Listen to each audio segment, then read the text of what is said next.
All right, here's the situation. I did this stream once on stream. I have Spotify on my VOD track, and so all the music just was not on there because it wasn't on the VOD track, and I didn't think to record it alongside it. So what I'm doing now is I'm re-recording it, and I have the actual completed tier list on my other monitor mostly so that I actually like know, so that I know where I put things, right? So that I know where I put things, because I don't want to have to go through and have a second pair of original thoughts, and I don't want to do it. So we're just gonna get right into it because right now we've got The Fire Is Gone. Shit's so fucking beautiful, man. This shit is like the prettiest thing. It's not the prettiest thing. It just sounds really nice, right? This sounds good. Unabashedly, it just sounds good. I really like it.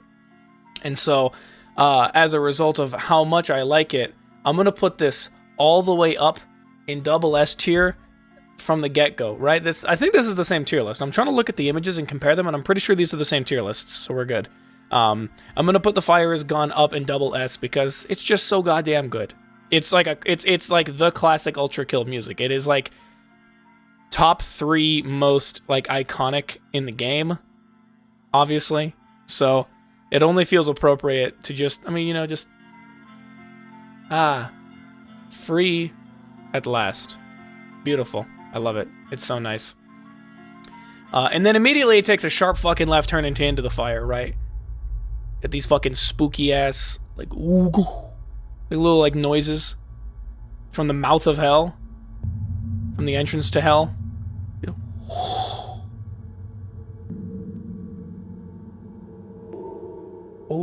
Oh, you got those weird little oh sounds, pan to the left and right. Right? It's so epic. And then it has a really long intro, I forgot about that. You walk through your winding tunnels. And then hold. Wait, hold. Boom! That's what I'm talking about. And then they hit that fucking, yeah! It's just epic. Come on, man. Iconic as hell. Iconic as hell. You can't ignore this. Are you serious? This shit is so sick. I do have one contention with it though. Where am I gonna put this? Where did I put it in my tier list? Into the Fire. We're gonna put it above The Fire Is Gone, mostly because it's I like listening to it more. I'd be like, yo, I'm in that like headbanging like metal mood and just right. However, I do have contentions with one specific thing. I know where this break comes from as well, and it's really cool. So the problem that I have is that when it does this little part and it introduces this counter melody and it gets really quiet, not really quiet, but it does like this.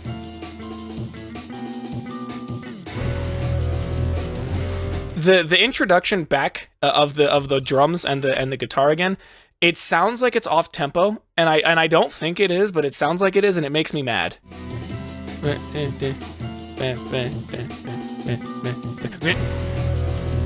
don't know, like it feels delayed, and it's like a missed beat, you know, like it, and then it goes, and it feels weird. So still such a fucking dope ass song, but that's the one thing that I can't get over when I listen to the song.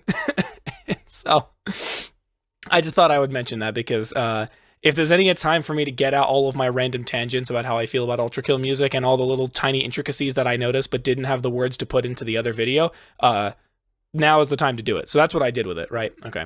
And then we have Unstoppable Force, and then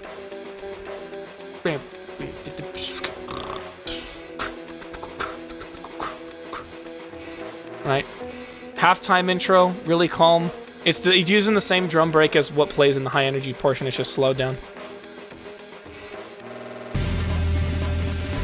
Oh, yeah, epic. And then you got that like weird, oh, no, hold on, I'm getting ahead of myself. They got this like part where the snares get all tonal for a second. Where is it? Come on, give it, wait, hold up.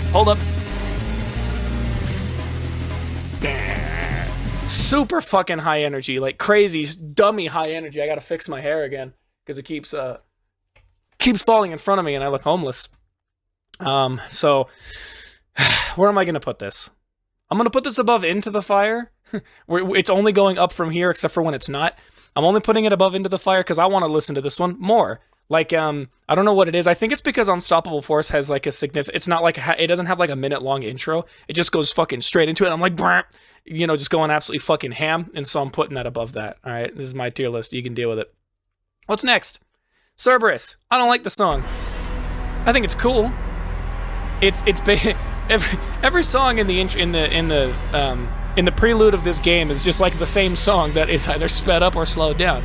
And unfortunately, ULTRAKILLs a game about going fast to some degree and being cool as shit. And so when you take my music and you slow it down, I'm not game. All right, I'll fully admit it. I'm not game. But I do think the drums are cool as shit. But this is 40 seconds, and we haven't even gotten to it yet. 48 seconds, 57 seconds. It has that same intro, and it's really cool. And we're a minute in. There we go. Ooh, that shit is sick. I think when the drop does finally, when the quote unquote drop does finally hit, it is really cool, and I like how breakcore drums sound when you slow them down and pitch them down so that they don't have this weird like metallic effect when they're being slowed down. So I think that's cool, and I'll give it credit where credit is due. But I don't like the song very much. I don't want to actually listen to it very much because of how long that fucking intro is. So I'm throwing it in the B tier. That's where it's going. Deal with it. I need to stop saying that after every song. I sound like a dick. So that's all the prelude stuff, with the exception. Hold on, where is it? Where's the there's a music. Oh yeah, The Fire Is Gone, the Music Box Edition. I know that's in the Spotify playlist. I just have to find it. Here it is. It's really quiet.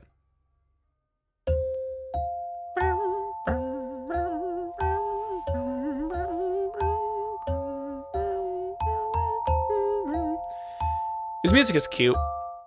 I don't know why they made a music box edition of The Fire Is Gone, honestly.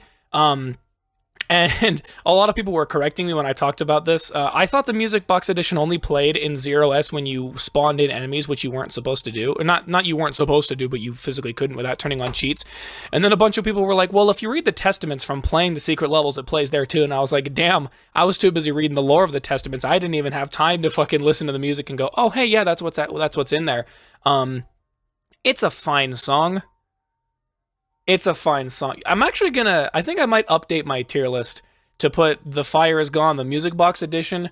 Because in the thing, it's at the bottom of the A tier, but to put it above Cerberus also feels a little disingenuous. So what I'm gonna do is, oh damn, hold on. Yeah, this one's actually very divisive because I'm looking at the fruition to see what's about to come and decide where I want to put this. This is actually going to go at the bottom of the B tier instead of the bottom of the A tier, because it comes up so infrequently. I forgot it was even playing in the Testaments, and while I think it's nice, I don't really think there's a situation in which I want to listen to it outside of the context of the game. So that's where we are at. But then, now we're out of the prelude. Act 1. Ooh, this beautiful piano. 1,000 greetings. Walk you first introduction into the limbo layer.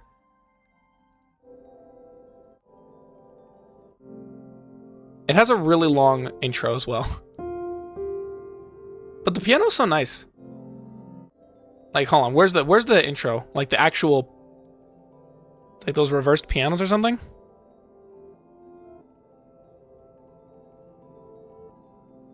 Hold. Ah, wow. Welcome to the layer of limbo, where everything looks like you're inside of a Windows 95 computer. Oh, it's so nice. A part of me wants to say this is probably a classical piano sample that was probably used, because I don't know, that's just what I'm entitled to believe, and I think that some people have probably led me on to that assumption, thinking, it made me think that was the case. Ooh, and then it's like thick. The chords are thick. There's a lot of, it's filling out a lot of the spectrum. There was the high note motif that we will see in a second. This song is really nice, and it really does a great job of encapsulating the whole point of Limbo. Because I think, because when I understood a little bit about Dante's Inferno before playing ULTRAKILL, not that much, but just a little bit, to recognize what the Limbo layer was supposed to be for, and what it's supposed to be for in, like, Dante's Inferno's, like, you know, all that stuff. And then I got into the level, and I was like, wow, look at how cool this is. And I walked up to the wall, and I was like, oh, that looks like TV static. But this music was playing, and I was like, wow, it's so nice in here. But I forgot that, you know, I forgot that that's the whole point. They're trying to trick me into thinking that I'm not in hell, even though I'm a robot and I don't know any better. I'm putting this in between these two because it's calmer than Cerberus. It still doesn't really have a place that I would personally want to listen to it, but it's a fairly complex sounding arrangement, and so that's why I like it more than The Fire Is Gone and other things that are upcoming. So, but then we get into, I don't know, what I've come around to is recognizing as one of the most underrated tracks in the game, where they just casually took that piano and then fucking, oh, they just added very basic breakcore drums, a very like kind of fuzzy electronic bass on the bottom, and repeated that piano motif at the top line. Ooh, it's sick. It's so nice. And of course, it only comes up when you actually start fighting enemies, and so that's when you're like, what the fuck are these things? What the fuck are these fucking drones? Kill them. Oh, in this breakdown, hold up.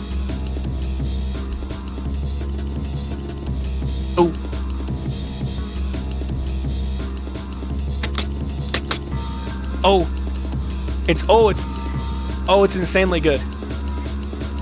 Because it kind of feels like he took the original piano sample that was used for 1,000 Greetings, or I guess if it was a sample, you get the point I'm trying to make. He took it and then he just like chopped it and screwed the hell out of it, which is like that is a very real term that actually exists in the music production world, is chopping and screwing stuff, where he just chopped it and was just like, hold up, wait, I could imagine him putting this shit on the drum pad and being like, just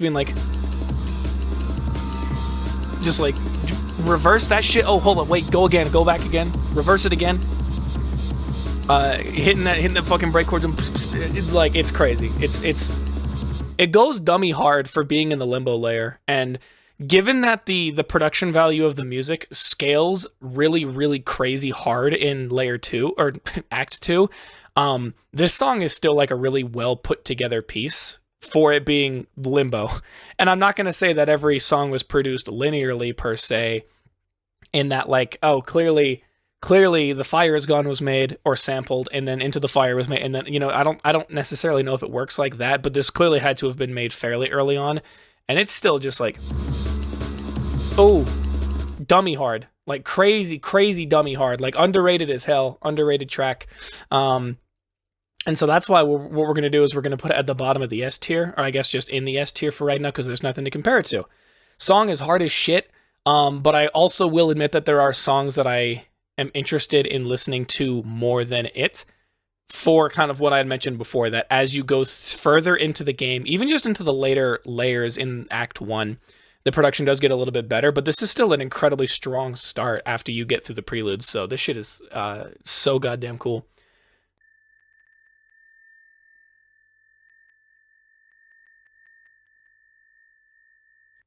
I don't like this song. I know I've told people that I joke about it for the sake of joking about it, and I've told people that I actually do enjoy this song and I think it's okay. It's very appropriately made for the situation you have found yourself in, that everything is on fire. It's really well made for that. However, I don't like this.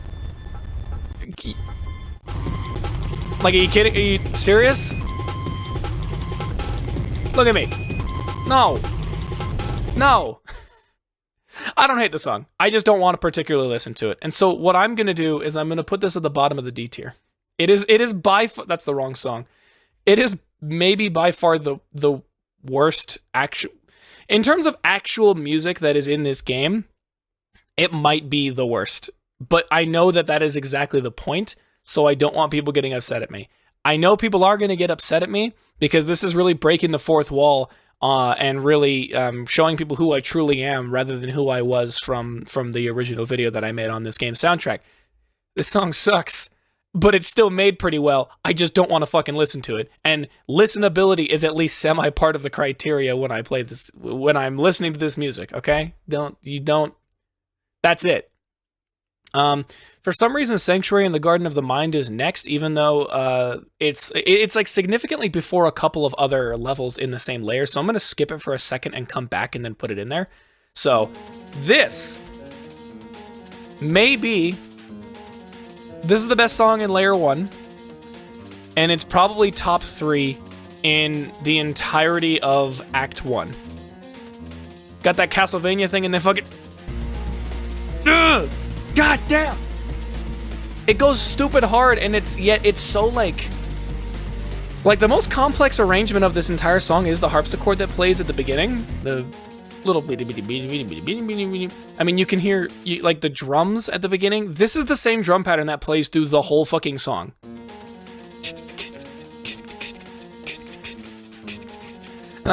Excuse me, Jesus. So that's the most complex arrangement in the whole song, is that harpsichord at the beginning. But then they hit the fucking, oh, hitting that electric guitar sweetness for what? Because it's sick. That's why. And I do appreciate. Is it? Hold on. Is it this part? No. I like this part where it like changes progressions. Ooh.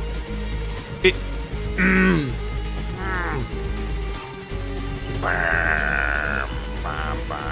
It's so good. Like, there's this weird theory. I'm not gonna get too much into it, but there's this weird thing where if you have a song and the chord progression contains more than 4 unique, or it contains more than, if it contains, the more unique notes it contains, the more like emotional it sounds. But when you stick between like 1 or 2, it sounds ignorant as hell, but in a way that's kind of sick. So at the beginning, you had this like, this like descending thing, and then you get to here, and then they just throw that whole shit out the window. They're like, nah, fuck you. And it's really good. It's really fucking good. I don't know if I would classify it as top 3 or top 5 or maybe even top 10 music in the whole game, because again, the production quality ramps as you get out of layer 1 and into layer 2. But holy shit, this is easily top 3 songs in all of Act 1 by far. And so what I'm going to do with it is, where did I, okay, I'm going to put it in, this is wrong song. Where's Castlevania? Putting it in the triple S tier. This song is so fucking sick. Like, it fits with the area you're playing in. It fits with the whole, like, genre of the whole game. It might be a slight departure from the genres we're used to seeing at any point up to that point. But it's still, like, very good. What is this white bar at the bottom of my screen? It doesn't matter. Let me not mess with the setup. Let me actually just do that. That'll work. Okay. What do we have next?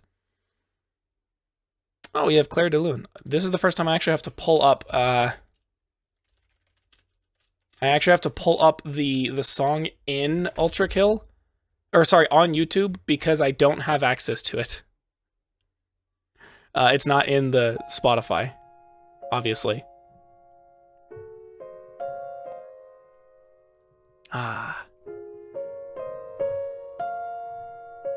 It's just so pretty. Like, insanely good sounding.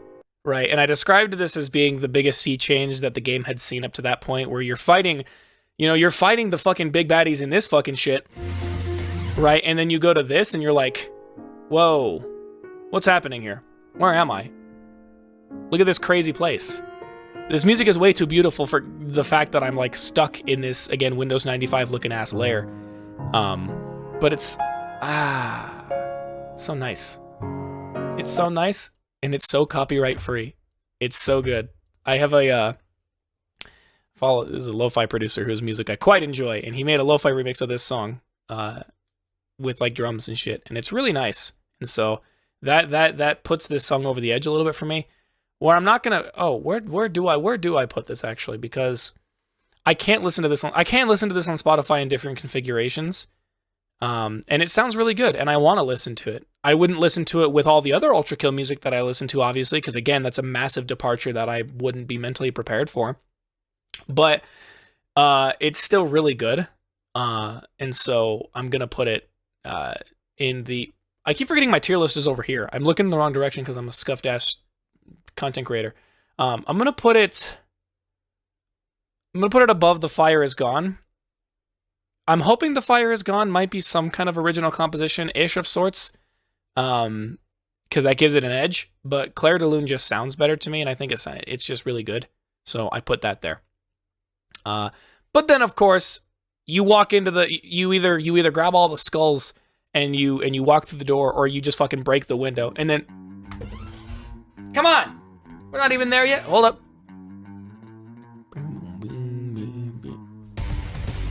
Oh, this shit's hard as hell. Oh, it sounds so nice. I don't even know what you would classify this kind of music as. I was watching a YouTube content creator, he called it, he said it has chiptune elements in it. But I don't know what you'd call this other than like, this is like battle music.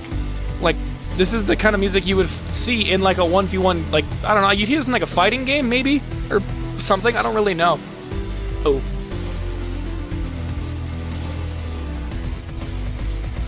Oh. Oh. Oh. Oh, it's so good. It's insane. It's, one thing that's actually fun to know about it is, if I'm not mistaken, the beginning,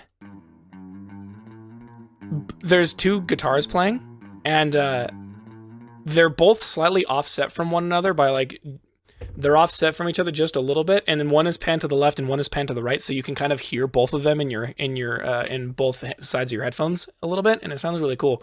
But the thing that I'm really down for with this song is, where is it? No, almost there.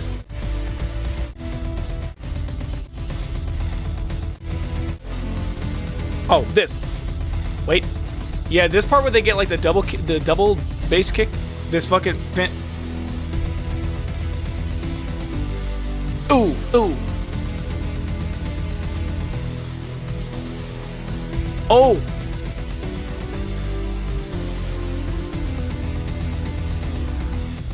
Oh, that's fun. The fun thing about doing this is that I get to do the shit that you see. This is the shit that I do in my car when I'm listening to this, and I'm like, God, I hope no one's looking into the window, because they'll just see me at my wheel, just being like, just doing this for nothing, like looking like a fucking idiot. So, but no, this is almost de facto like the best song that was made in Act 1.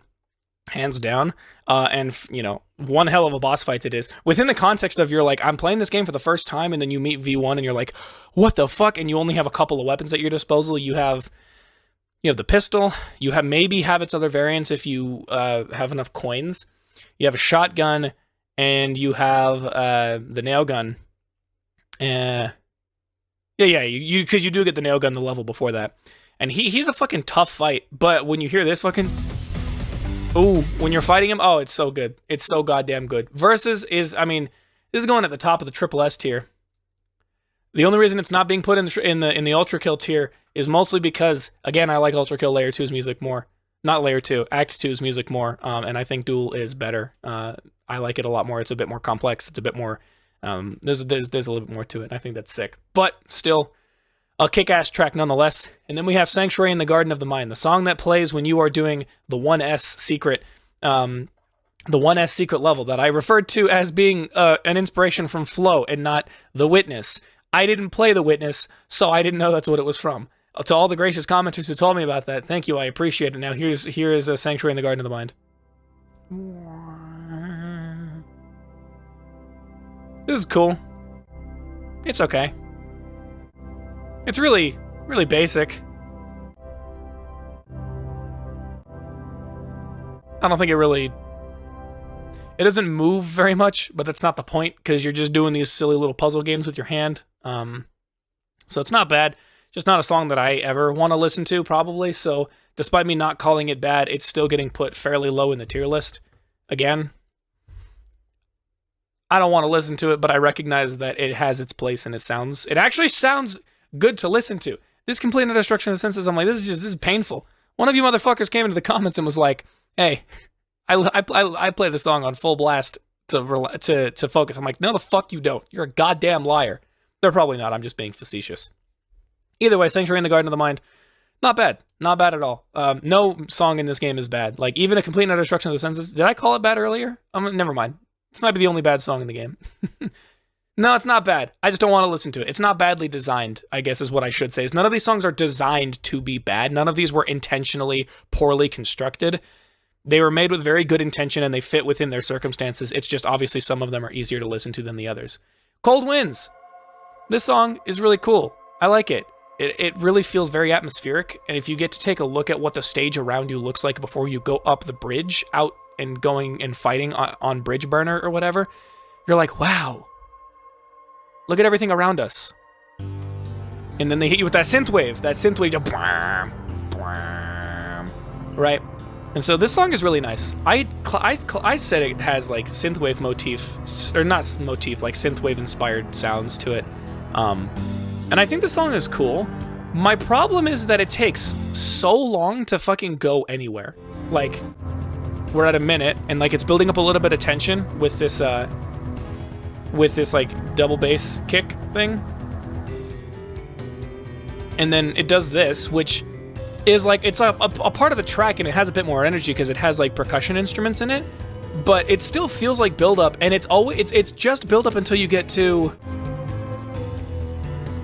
like, we're 2 minutes in and this is how it sounds, and I'm like, it's kind of whatever. It gets really good in like the second half. Maybe, yeah, this is sick. I don't know, it's a bit more interesting when you have this, when you have the drum break chopped up, the amen break, and I think it's cool. It's just a shame that it takes me... How long does it take me to get to there? It takes 2 minutes and 15 seconds out of a 4-minute and 15-second track just to get to this cool part that I actually like. So while I think the song is cool, I don't really know if I can justify it being put up very high. So, I mean, I'm gonna have to put this, well,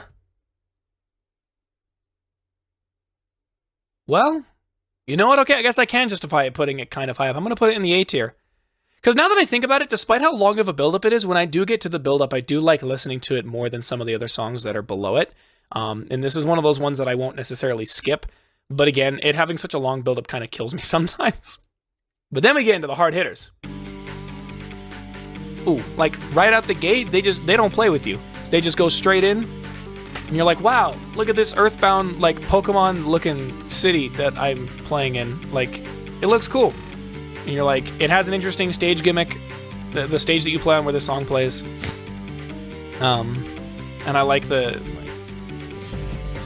Ooh, as soon as they actually bring in the full break, oh, it fills out everything. Oh, it sounds so goddamn good. It's so good. I'm going to talk about one thing I don't like, and then I'm going to talk about the thing that obviously everybody likes about this song. So this song is great, but it pisses me off so badly because it feels like every bar it cuts one of the measures off short. So like watch it, like 1 2 3 4 1 2 3 4 1 2 3 4 1 2 3 4 1. What? Yeah, like it starts early. You son of a bitch. And then I think it happens again even when this is about to be brought up. Okay, no, that actually is not an example of it, but that's because it's using like a weird rhythmic time signature thing before that. But I can't get over the fact that I'm like 1 2, because I count stuff in my head like that because I'm weird. And I get to that and I'm like, and it's like 3.5 measures and 3.5 clicks, and then it moves on to the next one. I'm like, God, why are you cutting it off early? Just let me have it. Just let me have the whole measure. Right there. 1 2 3 4. Like right there.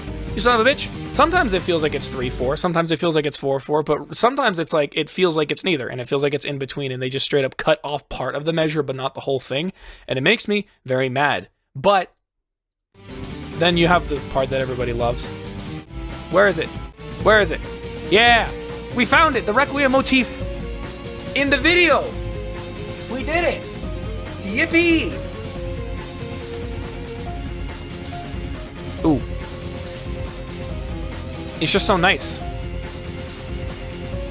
And then they have this like extra little... Ooh.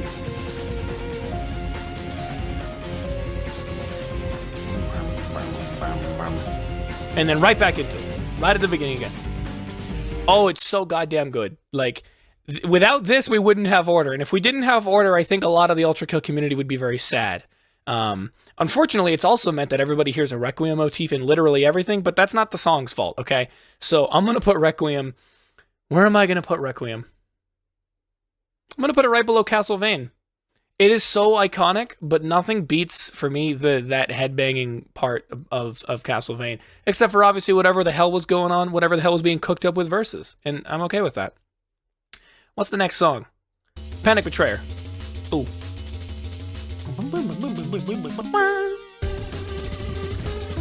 Oh! Come on, man. This is sick. This is a weird flanger effect they have on the top lead, but whatever, I can ignore that because the fucking... And then... Oh! Goddamn! So cool! Oh! Oh, it's sick. And then another, I don't know. I can't say an underrated part of this song because everybody knows what the deal is with this song, but the... Oh, right here. Wait. And then the fuck. Oh. Burn, burn, burn. Burn, burn, burn, burn, burn, burn. Ooh. Ooh. And then the last part. Wait. Is it this?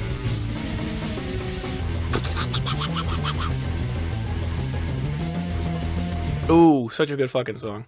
I don't even have anything to say about it. It's like it's nice because it's one of the first ones that introduces like a complex a complex time signature. It's not a 4/4, it's in 5/4 for the majority of the song, and then it does like a weird 5/4 6/4 thing. I don't really know the specifications of it, except I do. So it's really complex, and it sounds good. Like there's no, it doesn't feel like there's a lot of implication with its existence within the stage from like a lore perspective, but you listen to it and you're like, wow, this is a good fucking song. And the fact that 2-3, is it 2-3? Yeah, the fact that 2-3 also feels, I wouldn't call it out of place, but it's like 2-1 you're on a bridge, 2-2 you're in a little city, 2-3 you're in like a weird facility with a lot of like connecting pipes and tubes and tunnels and stuff. It's a little bit bizarre, but the song is still pretty fucking good regardless. So, I'm gonna put it above Shattered Illusion. That's where I'm gonna put it. Because, again, bitchin' song. Shattered Illusion's really nice. It has it's like a very complex, like, piano arrangement that was turned into the full song that we have. Panic Betrayer feels like it is actually like an original composition, and it's just made so well that it's awesome. No holds barred, it's just epic. In the Presence of a King. I didn't even know that there was a fucking song dedicated to this son of a bitch because, I don't know, I guess I play through the level really fast. And it took me a while to hear this stuff happening in the background. It's cool and all. I didn't get to hear about the... You can tell that I didn't have a lot of opinions on this song when I made the ULTRAKILL video, mostly because I didn't even talk about the song itself. I literally just talked about the stage that you're in and made that joke about King Minos punching me through the goddamn ground, right? But when the actual song plays, which is 2 minutes in, I'm like... This sounds like horror-ish, where it's just like this gigantic, looming threat as you see the corpse of King Minos staring you down, and like the little fucking things that come out of his eyes. But we're 3 minutes in and there's not even any like drums playing. Okay, there's a little bit of drum work going on there. But yeah, I don't know, like... I can simply explain it as because of the fact that I forgot that there was even music playing for this level and I didn't even talk about it very much. I didn't talk about it at all in that video. To me, kind of shows that it's... There's not much there. I knew that it had to be created so you could actually have like a song playing for the stage that you're in, but this doesn't feel like it has much in it. And so that's where I'm going to put it. What's next? What do we have? Guts? Guts is cool. Its transition into Glory is really, really cool. But I can't justify putting Guts very high up because, well, I theoretically could because, again, I've described that, like, these songs feel like they fit the place very well. And this song is really... How do I explain this? It sounds an awful lot like a song that would play in a horror movie that contains a lot of really vile, disgusting body horror, I guess. Which is the whole point, because when you look at Layer 3, that's kind of you exist in what looks like a stomach. You exist inside of an intestinal lining is what it looks like, so the soundtrack feels like it should match it. And I will admit that, again, its transition to Glory is sick. I didn't know that Guts technically was just Glory slowed down to hell until we got here, to the halfway point in the song. And a part of it is just what you can tell from the drum breaks being slowed down and the same kind of chord progression motif and whatnot being played. But I don't know. There's a lot of nothing happening for me with Guts, really, especially in the first half. And so I'm just going to put this at the bottom of B tier for right now because I don't like it very much. Thank God it's tied to Glory, or it would have just been a terrible song because this oh, Glory Hole, this is sick. It's really simple for the most part. Right, it's really cool. It's fairly simple. It loops back in on itself really well.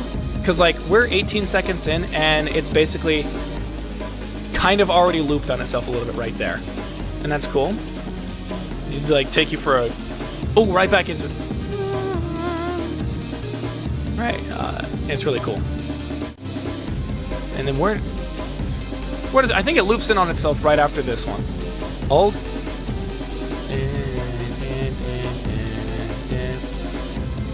Wait. Right here. Really simple. Like, it loops in on itself really, really well. And a part that I really like about it is obviously, like, I like how the ending of it sounds with the really, like, fuzzy, square-shaped sounds. I don't, like, what the fuck do you mean a shape sounds square? But, like, listen to that, like, I guess it's the bass that sounds square, but... So it's really cool. I think the only thing that is a little bit weird about the song is that I explained this in this stream, so the fact that I'm explaining it, I don't even have to give that pretext, but the intervals being played with the top line melody, they're a little bit, like, they have a little bit of ascending, they have a little bit of descending, but sometimes they're kind of all over the place. And it sounds a little bit weird, but it's still not bad. It's just like, it gives me a weird feeling when I listen to it, but it sounds really good. So what I'm going to do, I'm going to put this in the S tier, and I'm going to put it above everything else in the S tier currently, I believe. Is that where I put it? Yes. It's going at the top of S tier so far. Good job, Glory. You did the damn thing. Somebody was telling me there was a Requiem motif in Glory, I think, and I don't know if that's true. I just had to bring it up for no reason at all. So, in terms of calling to Lord Jesus Christ, I need to actually, Lord Jesus Christ, ULTRAKILL. Cool. This is a cool fucking song. It really gives this, like, oh, that's loud. Calm down. The song sounds so fucking good within the context of what's happening. Because it really is like, you walk into a church building, there's a sermon, or there's a pastor giving a sermon, in this case, Gabriel, I suppose, even though he's just threatening you. And you walk in and it's like, and you feel like you're not supposed to be in there. Like, right, like you feel like a sinner. You're like, I'm surprised I didn't walk into this church and get fucking set ablaze, right? It's really good. And obviously all of the memes associated with machine, turn back now. The layers of this palace are not for your kind. And for that reason, I am going to put it right below Glory and right above Panic Betrayer. Because holy shit, I don't know what context that I would listen to this song in if I did have access to it on Spotify. I don't think I would, actually. But if I needed to be really dramatic in like a D&D campaign and I wanted to pretend like I was like some overseeing god who was like, I'm gonna fucking kill you, I would play this song, and that's cool as fuck. So that's why it's getting put in like the mid to high S tier, right? And that might be another controversial thing that I do, which is that the organ that Gabriel plays in both of these, or the organ that plays during both of those stages, I think are really good, and I value them very highly. So that's where we're at with it. But then you walk into the room and behold the power of an angel, or something, and then you throw coins at him and you fucking kill him instantly. This song is so goddamn good. Unfortunately, Death of God's Will is better. But this song, just because, again, it has more to it, and it's not like, because this loops like 3 or 4 times, and that's just it. But it really is like it really does give off the kind of vibe of Gabriel being like, oh, this fucking machine can't do shit to me, I'm gonna kick his ass. Like, the song gives this vibe of, like, him flaunting on you a little bit, and less like he has, like, a moral imperative to kill you, like it's a part of his core identity, a part of his core values that he has to kill you. It's just like, no, fuck you. And then, oh.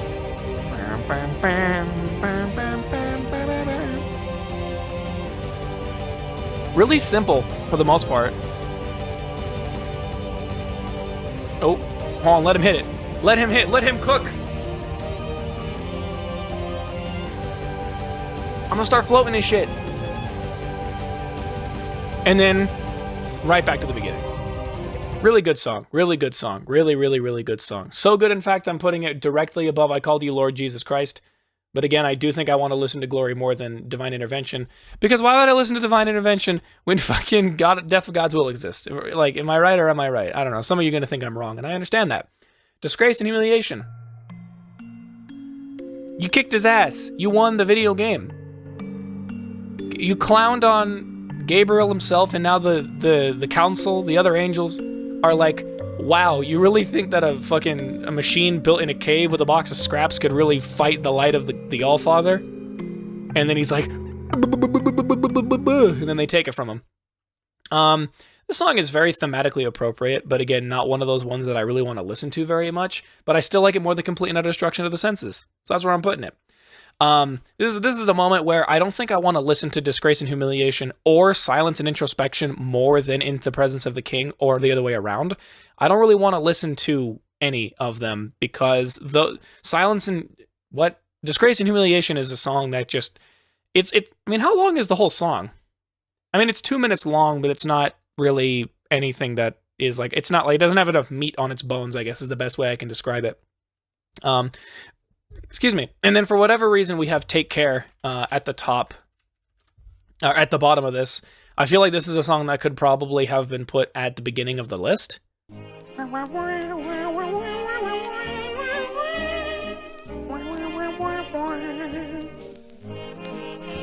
The sample that's used for this song is so nice. Like, I really, really enjoy it. And knowing that it used to also have vocals on it, like I'm not a big fan of old-timey records per se, and I don't know what it is about them. I think it's because I've been inundated by the internet where they use old samples from old media and then just pair them with the most horrific images and videos you've ever seen, that I don't really jive with them very much. But this song is really nice, and I think it's because I associate it more with ULTRAKILL than I do with horror media, right? And so I'm gonna put Take Care basically right in between Clair de Lune and The Fire Is Gone, because I think Take Care might be more iconic to ULTRAKILL than The Fire Is Gone is. I'm not really sure. I guess it depends on public opinion, but I guess both of these could basically be in functionally the same spot, really. But it's still pretty good, and it does really good. Now I have to move to a different playlist because the Cybergrind music, the song The Cybergrind, was put here, and I can't find it. Where is it? Here's The Cybergrind by Megan Echo. This shit is sick. Like, this has no bearing to be in any part of ULTRAKILL because it's way too electronic heavy and not enough, like, metal heavy per se. But it being in the Cybergrind is pretty fucking cool. Like, it fits really well. Oh! My headphones fell off and I still know what's happening. Oh! Oh my god, my headphones are shifting. Oh, I need to fix that. Like, this song is like if this song embodies what it's like to have a stroke, except if having a stroke was like pleasurable. Why is pleasurable the word that I used? If it was a pleasant experience, it would be like this, because there's just so much happening all the time. I don't really know what it's like to have a stroke. It's just like, this is like overstimulation, but it's like really cool. And I really enjoy how the song is like, it gives like different vibes, and there's like different rhythms happening. And it's not super repetitive per se, because you have this long build up, and then it does this weird super. I don't even know what the fuck you call. I don't even know what the fuck you call this. Oh, but it's sick.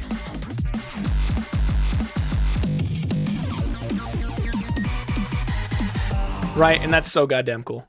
But the part that is probably the coolest is when it gets into this weird like doom step music at the end. Nope, not there. I didn't go far enough. This part is sick though, where they're just like, they play the top line with the guitar. It's just fucking.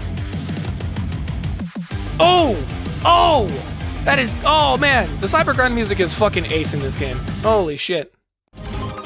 Hold on, I went too far. Like this fucking breakdown is sick as fuck.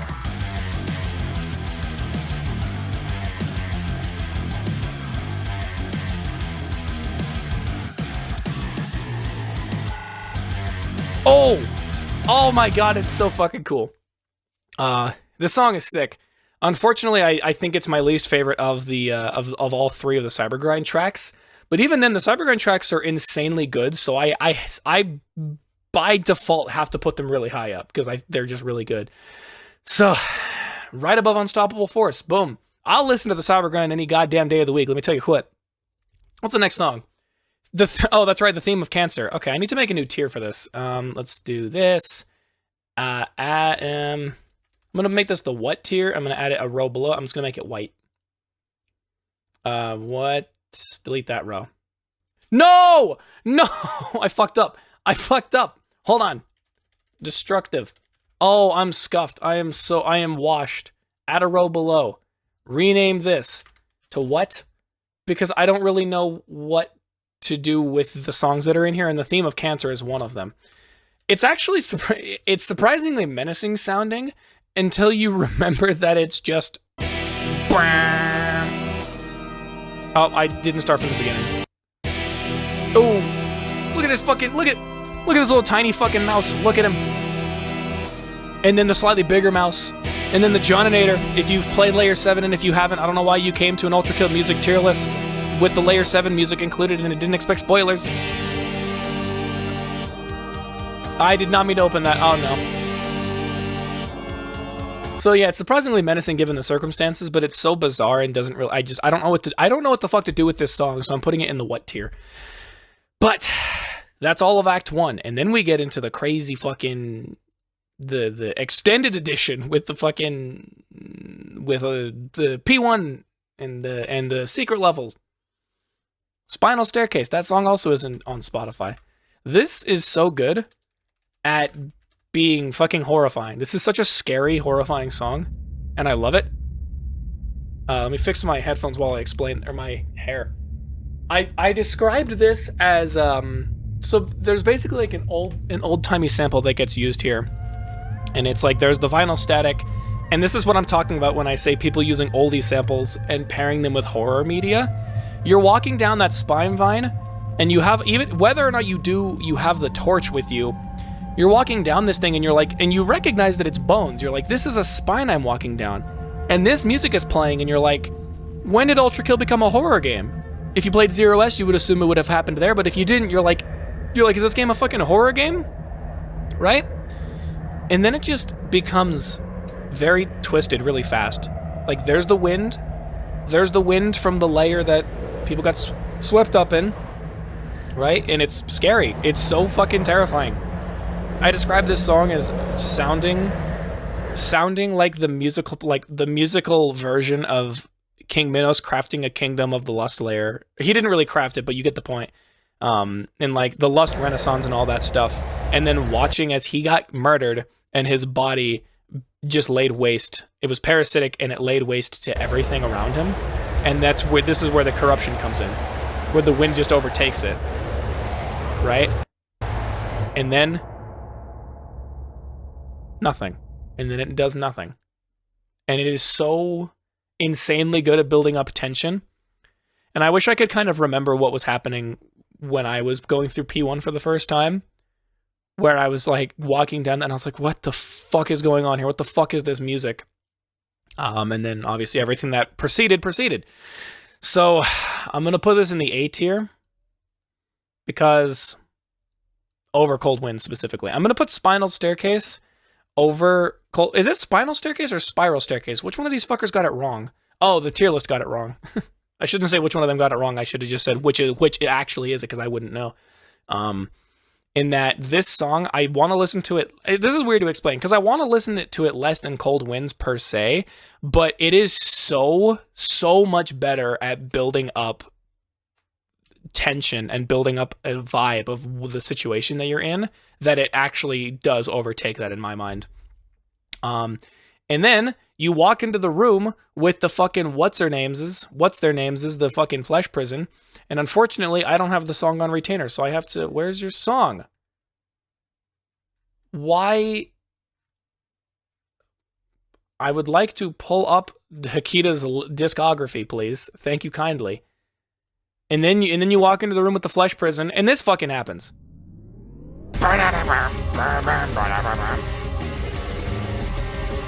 Ooh. This is the most chaotic song in the whole game. Where it's like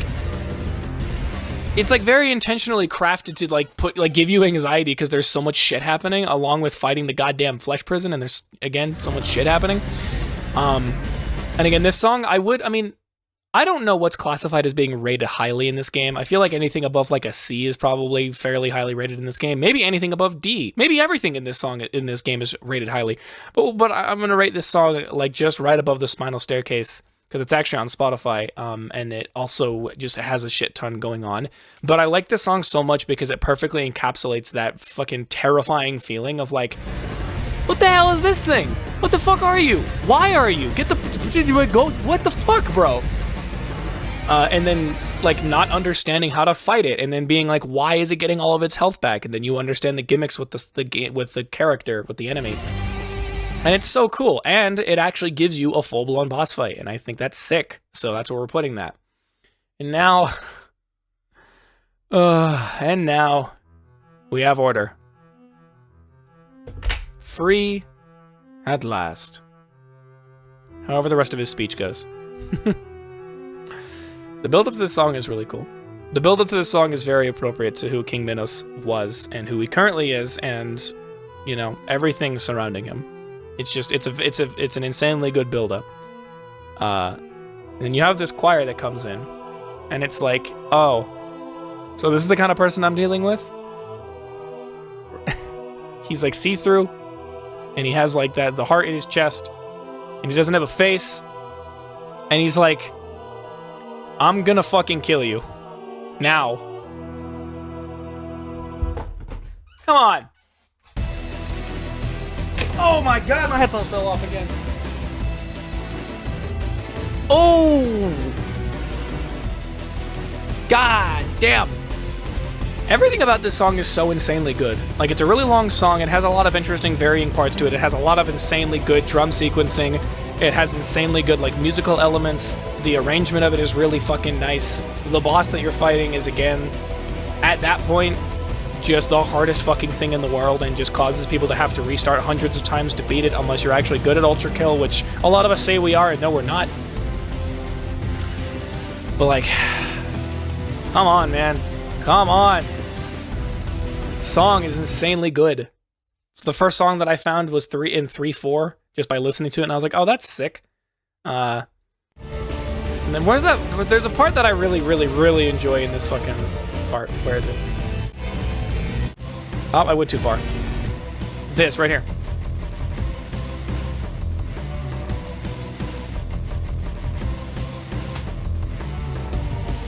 Oh, so damn good.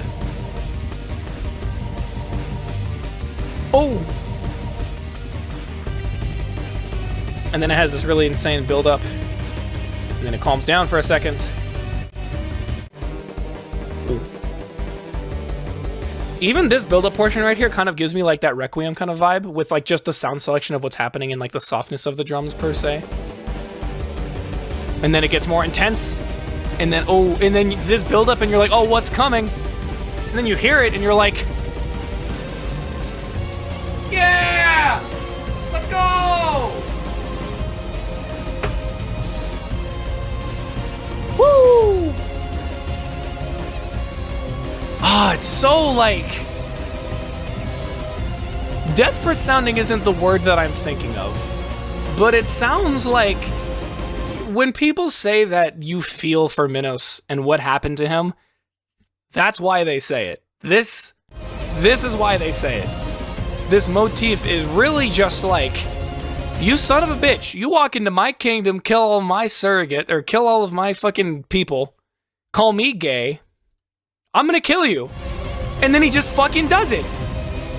Like, oh my god. Ultra kill tier. Easy. If it wasn't Ultra kill tier, who the fuck are you fooling? I said I'm an Act 2 hardo. I'm an Act 2 simp. And I can't even recognize that order is so good it needs to be in the Ultra kill tier, because I would be splayed by everyone if I didn't. Right? But that's that. It's really nice. And then in a hard left turn, we skipped over the stage 3 secret level because this is the secret level, obviously. Fighting badass Blue McGee. You have this song. Shit is so chill.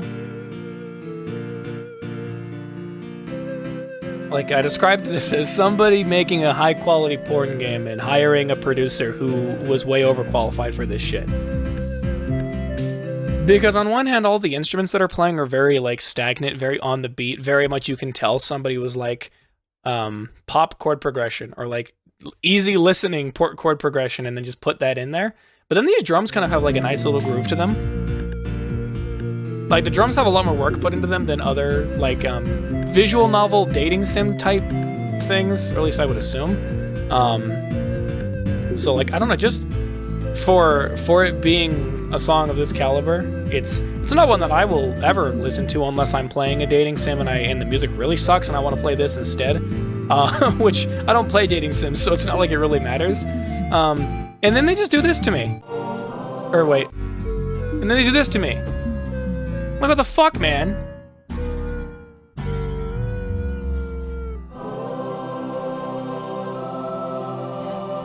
And then you ascend and you fix their existentialism problem. So for that reason, I'm also putting this one in the what tier, because again, it's very... I'm not going to do this with all of the secret themes as you've already seen. I'm just putting that one in there because it's like, I don't know, it's so fucking bizarre and out there that I just don't really know what to do with it. And then maybe the best song in the whole game, right here. Insert disc 2. This is 33 seconds of somebody just inserting a disc.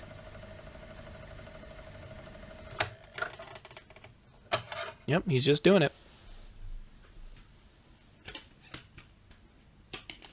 Yep, hold on, okay, he got it in. All right, ULTRAKILL Act 2. All right, cool.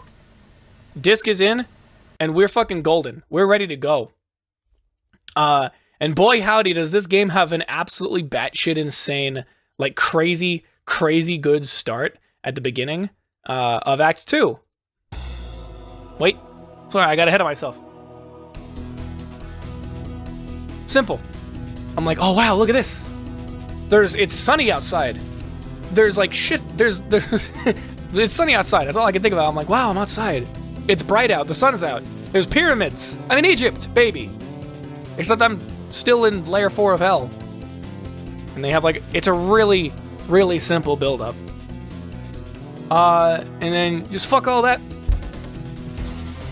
Oh, man. Oh, crazy.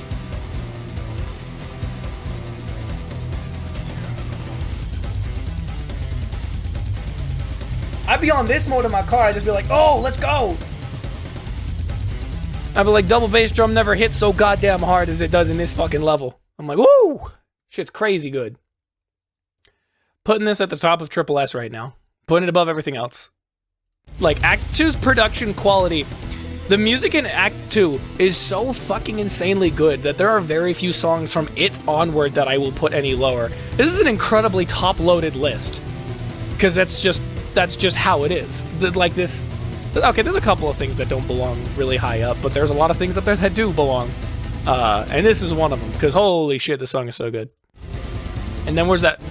And then like the second hardest part in the game, in the level, in the song, maybe the first hardest. I'm not really sure yet, but ooh, look! Hold, wait.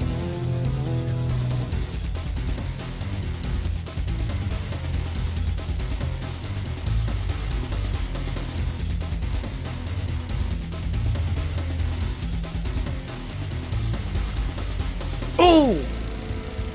Damn! They don't pull any of their punches. And so if Dune Eternal doesn't pull any of its punches, Sands of Tide actually pushes its punches. It just keeps fucking go. It just like goes right the fuck in. Man.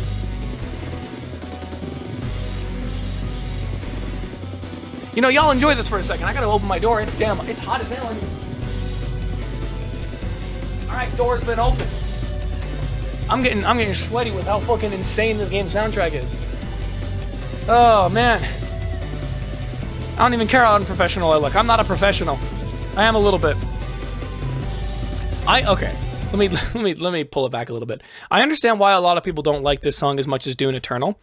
A lot of what I'm saying is inspired from what I watched Dumpster Man do on his video, where he said maybe the best part of Sands of Tide is the motif that it shares with War.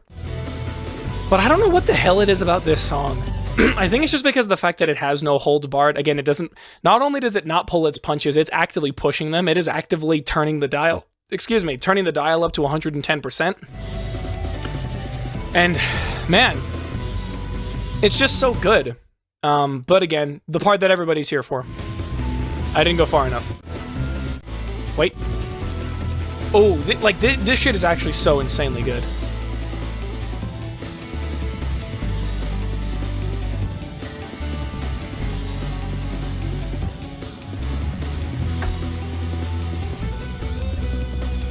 Like it's so like satisfying from a music perspective, because as a person who's like not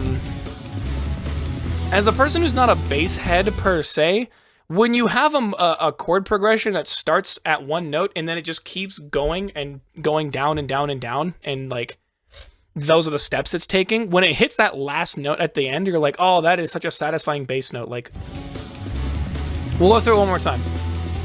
Like, you're up here, you're like down a little bit more, and then just the fucking ooh, and then it just starts again, and then you just do it all over again. And this song is so fucking, like, the thing I love about this song is how much more bearable it makes playing 4-2. That sounds like I hate 4-2. I don't hate 4-2. It's just, but like, when you're trying to P-rank it, it's like a pretty long level sometimes, and it's really annoying. And so when you have this song playing, you're like, I could be here for fucking ages, man. I could be here for ages. But then you finally beat the level, and then you have a fairly big tone shift with Dancer in the Darkness, which is nice.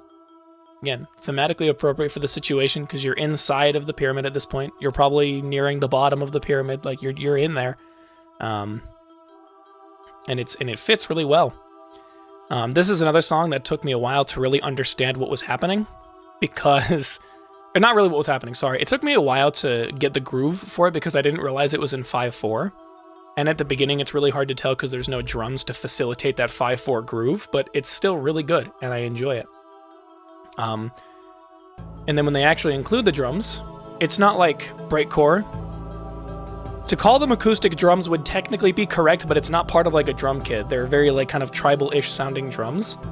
And that's just awesome. Like, it's just nice. Like, it's a lot more fitting than what they could have chosen for it. They could have chosen like a bitchin' crazy underground theme. And I'm glad that they toned it back for this. And then they actually gotta kind of get into like the more fast-paced grooves with those, like with the, is it right here? Nope, a little further. Yeah, with that weird little tonal thing, adding a little bit more fast-paced groove to it. And then right after this is done, then they introduce that like marching band snare fill. Wait, right here? Yeah.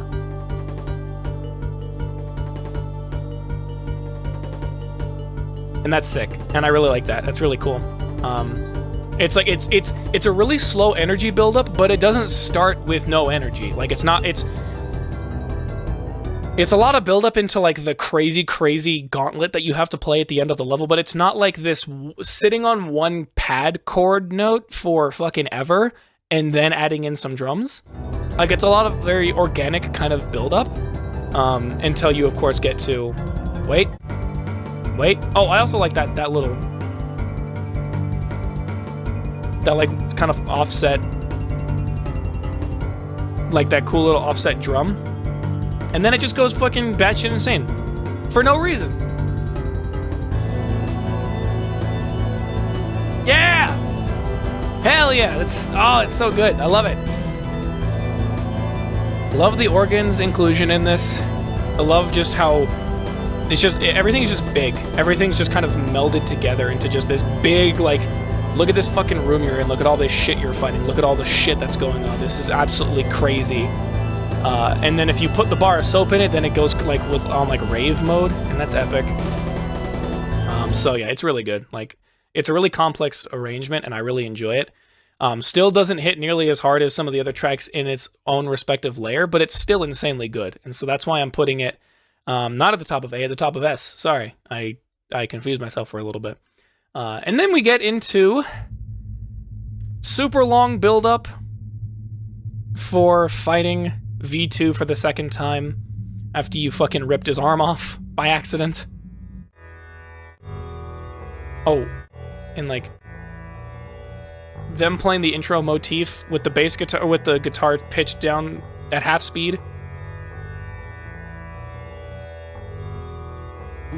And then, yeah, and there he is. There's V2 sitting in his goddamn chair, and he's looking at you. And then,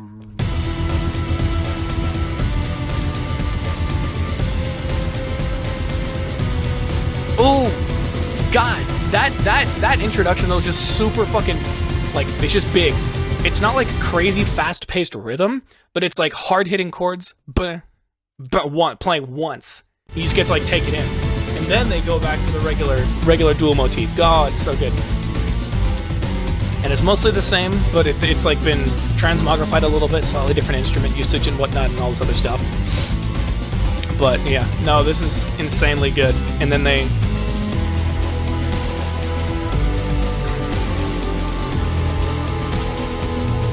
Like, oh, it's so good. I love the double bass drum portion of it again. I'm glad that they were able to bring it back. And then I don't know, probably one of the hardest hitting parts in the whole fucking song. This right here. Oh!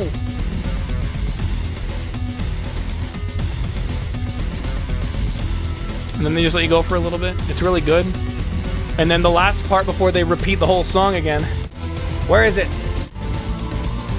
Oh. I like this part where they let the synth player, where they let the synth just go the fuck off for a second.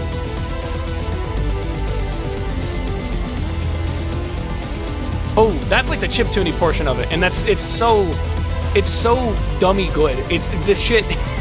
Oh, it's insanely good, and then right back to the beginning. Oh, you run it back, and then oh man, I went too far. And then, dude, this ending is so insanely fucking good.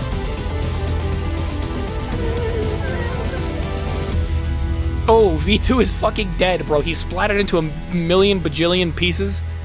You stole his arm. There's literally not a remnant of him left, unless you're maybe looking at the glass that's at the end of the secret level in Layer 7. And then it just bleeds out for like 45 straight seconds. I'm not exaggerating to you. This song is absurdly good. Like, so stupidly good that it's now the second one to get put in the ULTRAKILL tier. Because again, I do in fact like it more than Versus. I don't know if that's a controversial opinion, but it's mine. Where's the song that plays in the thing known as... I'm not going to do that. It's not in the tier list that early on, so I'm not going to put it in there. Deep Blue, you move on to Layer 5. This song is so good. It has a really long, like, wobbly synth build-up. I went too far. I mean, this is literally like 30, 40 seconds straight of this. And then, ooh! This is definitely a piano sample, because they've specified that. And it's really good sounding. You fall into the water and you're like, whoa, where am I? This whole place is flooded, or maybe it's just in an underwater cave, so the water's always been here. This is Atlantis and it's sunk. And it's so good. And then, you know, you try and take everything in. And unfortunately, this part isn't in the game, really, because the sounds are drowned out, but... Oh!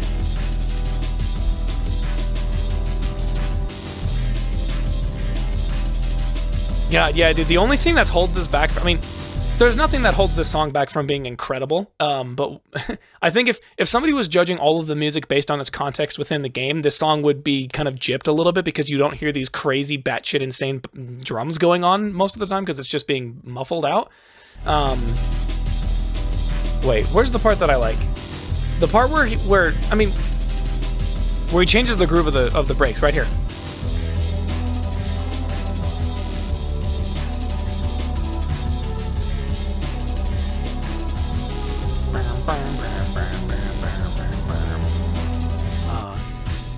Wait.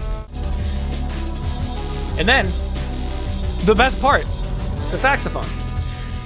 Oh, so good. Are you kidding me?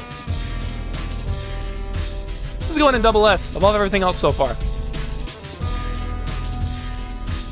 I don't know who decided putting a saxophone on a breakcore track in a game like Ultra Kill was necessary, or even that it was a good idea.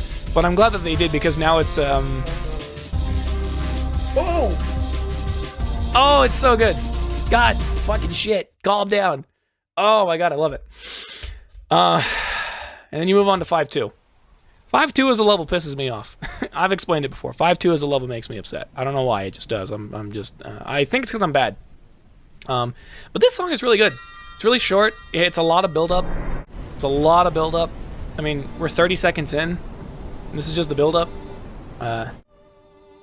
It's just a lot of build-up. Where does the build-up even stop? Okay, we're a minute. Okay, there's a lot of build-up on the song. I forgot. Wait. Wait. It's right here. Yeah, do it. Let's go. I don't know what the fuck's going on with this song. It is so fucking insane. It's so fast. It's so fast, and the ferryman is like overstimulating to fight against sometimes. Not really, he's just really fast. But is this, oh. Right here. Light in My Darkness might be one of the few songs that I'll put below a fair bit of the Layer 1 stuff, or Act 1 stuff, because I think it's because honestly, it might just be because it has so much build-up just to then be fairly short in the grand scheme of things. But it's still, the few moments that I give it are really nice. And then they just have this like, they have this really quiet, or this, it's not low energy per se, they've just removed most of the drums but kept it the same same crazy pace. And then I really like this time signature change-up.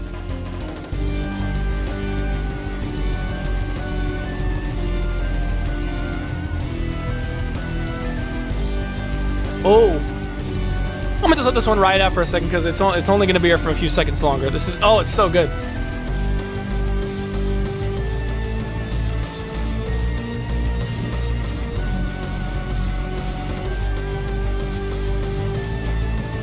Oh, God! And then you make quick room and he's dead. Done. You fucking killed him.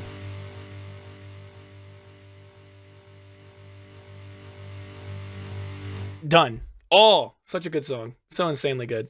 And one of the only songs that's probably better than it in this track is every other one. But, oh!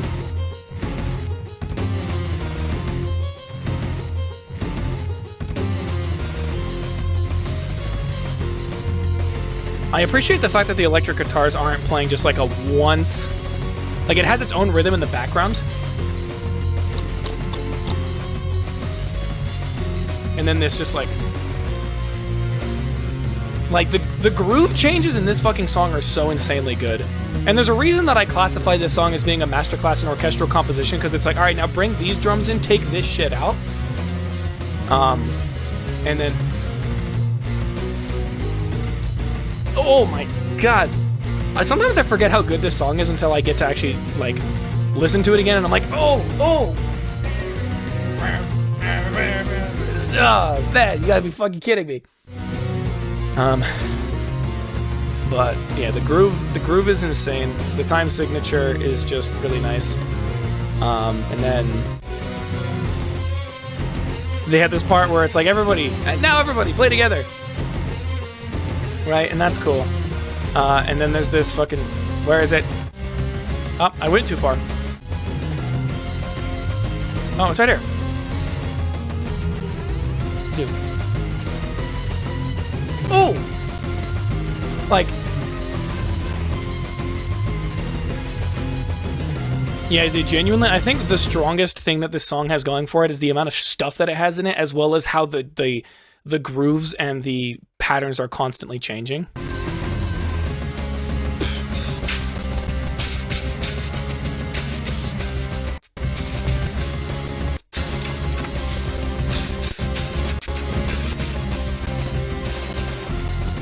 and he's giving and that's sick. And then I really, as you would know, most of the songs in this soundtrack on like the Spotify versions are usually played over twice so that you can just enjoy them a little bit more. And the fact that in this one they actually did make an interesting change. They made a change in the second version, like the second repeat of the song rather than the first one. It's this. I love this like calm part.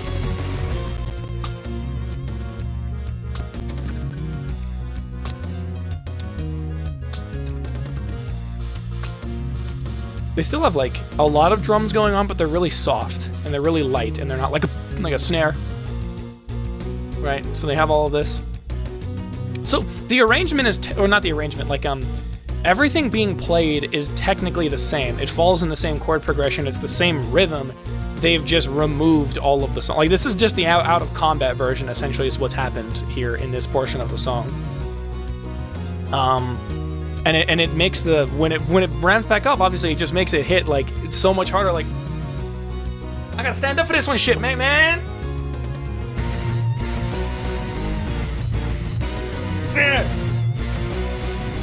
Oh my god, it's so good. Making my hair's going everywhere. Oh, this is not a good look. But oh my god, it's so good. I closed hold on. I closed the tier list.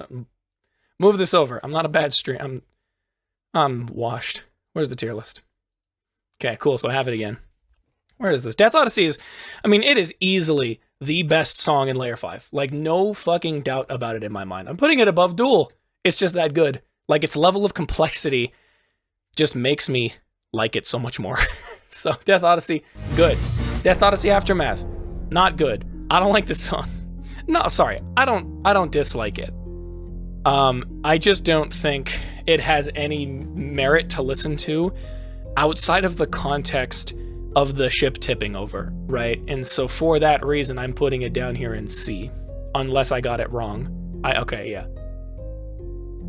I don't know why I put it at the top of C, to be honest with you. I kind of just do. I think it's because it still sounds nice in the grand scheme of things.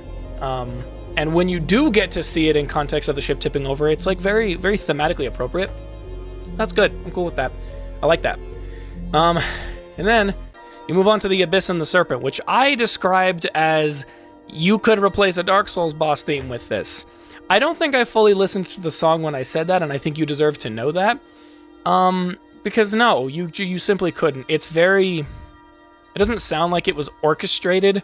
Sounds like it was made with MIDI, and there's nothing wrong with that. But that's just a misjudgment on my part. That's me being stupid. It also, I've been talking this whole time, this is 30 seconds of build-up. Nothing's happened yet. If it's been 45 seconds.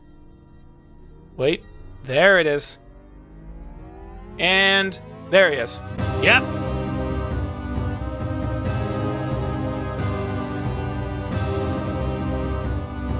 Ooh.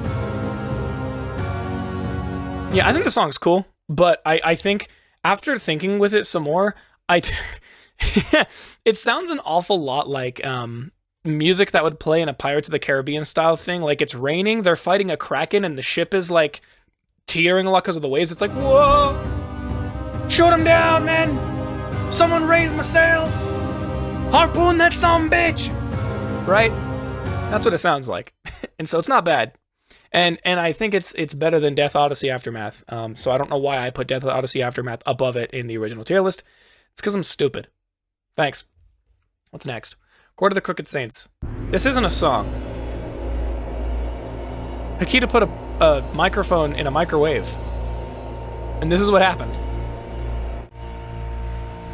But what I will say is that given the circumstances of showing up to Heresy for the first time and you're like, where the fuck am I? Is this, like, this is, as I said, this is the most hell-looking hell I've ever seen, and this music is really like, it's almost like this is the machine that makes hell work. And we use slave labor, except the slaves are just sinners who have been turned into, what are they called? Filth. And they're pushing the machine along, and they're making it work. But unfortunately, it's still not music, so I'm putting it in the what tier with everything else. And that's the last one of the ones in the what, so nobody get mad at me because the what isn't, because just, the what tier is done. That's everything in it. But holy shit, it's transitioned into Altars of Apostasy, bro? Are you kidding me? Does it transition in Spotify? No, it doesn't. I'm so mad. Altars of Apostasy. Easy Ultra Kill tier. I don't even have to listen to it. Easy Ultra Kill tier. This shit is the best song up to the second best song in the game up to that point. Hold on. Oh! Oh, this song is so fucking good. Hold up. Give him a second. Let him cook. Hold up. Oh, I know it's coming. Oh! Ah! Come on!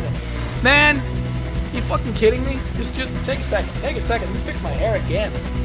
You ain't never seen this many hair fixes in a regular person's Ultra Kill music tier list reaction. Now have you? Oh my god. No, you haven't. This is so good. No, look, I don't even care. The whole fucking song is a masterclass. Like, this song is so insanely good. And I don't even... Yeah, everybody knows it, so I just have to give the people what they want. Where is it? You can have it. You can have it. I'm not even gonna say shit. You can just have it. Well, hold on, it's not there yet. Alright, here we go. I'm gonna sit back.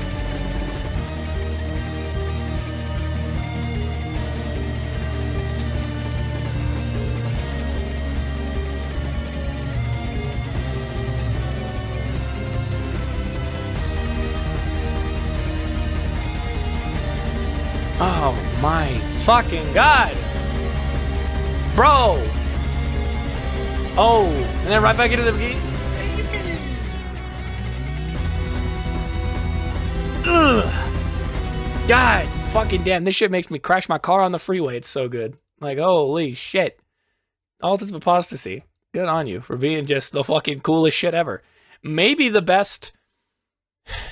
Yeah, the best arena level song in the whole game. Yeah, I'm gonna say it. I'm gonna say that. What's next? Oh, you know what's next? Fallen Angel. And this shit, I unabashedly love the hell out of this song. Like, I'm so sad that I can't find this anywhere. Because... Oh. Come on. Limbo. Limbo. Lust. All gone. I'm gonna just let it on, man. This video is gonna be so fucking long.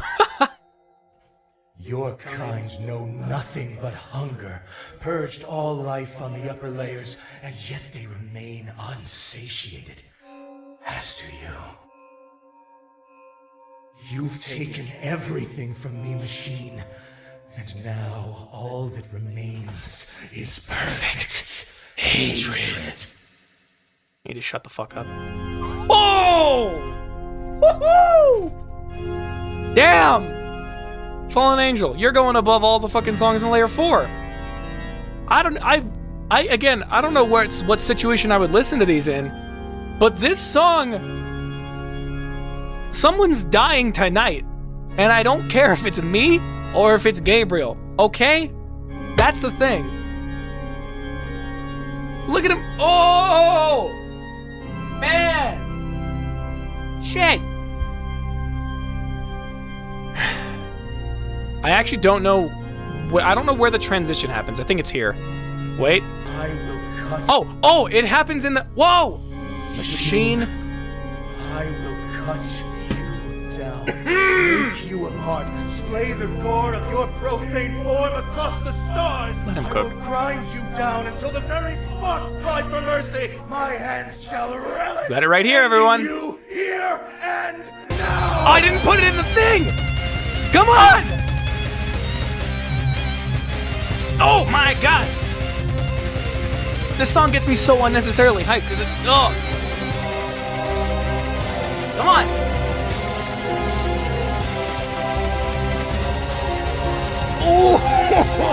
Oh! Is this what I'm up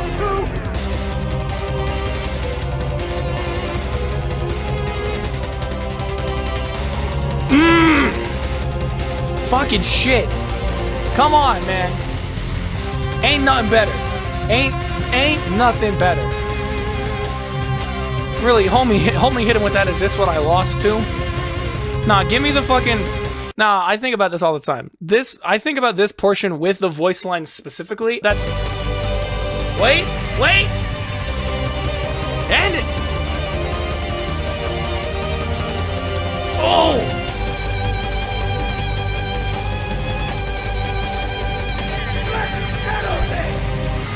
Yeah! Oh my god, my chair tipped! Everyone, calm down! God damn, I need to get a haircut. This is too much. This is unprofessional.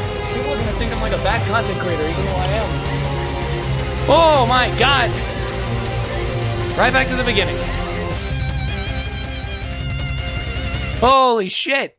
Yeah, dude, literally. Unabashedly top of S tier, top of Ultra Kill tier. This is insane. But then you have Silence and Introspection. That's in Spotify. Sorry, Silence and Introspection. This one's gonna go with Disgrace and Humiliation because it's the same thing. I understand that he basically just reused it to kind of do the same sort of storytelling, and I think that's good. But again, it's kind of just one of those things that doesn't really. I don't really have a better place to put it, so that's where it's gonna go.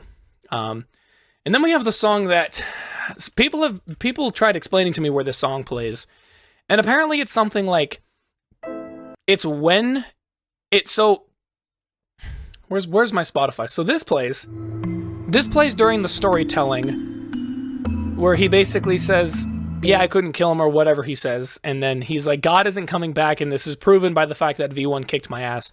And then I think when he rebels against the council, this plays or something.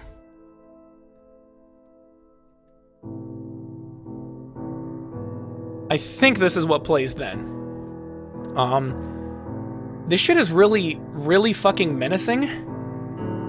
But again, the fact that I couldn't even really tell you where it plays because I forgot, and it kind of has a similar situation to Silence and Introspection, where it mostly exists within the context of that last storyboard part before that whole thing happens.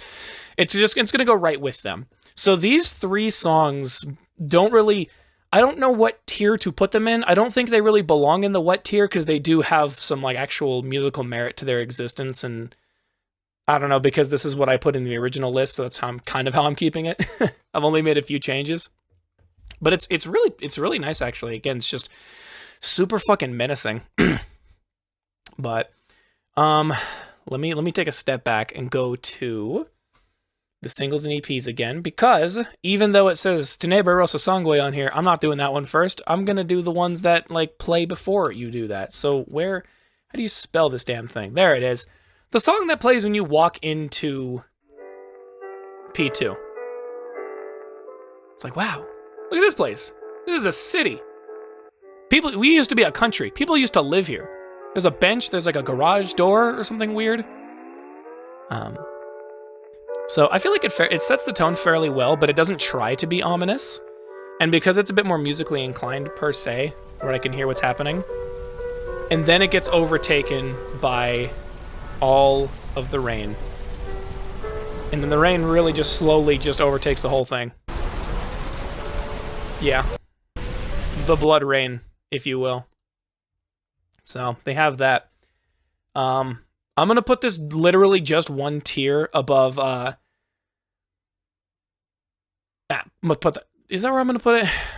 Actually, no, I'm gonna change this up a little. I'm gonna put this above Spinal Staircase, but not above Chaos, because Chaos is like a full-blown, like, it's like a full-blown song, and this one that's in German, I think that I can't pronounce, isn't even on Spotify, and it fits better being put with the Spinal Staircase than trying to be put above Chaos, because that's rude, but it's good. And then you walk into the Reezer room, and then you basically get Chord of Crooked Sainted again, and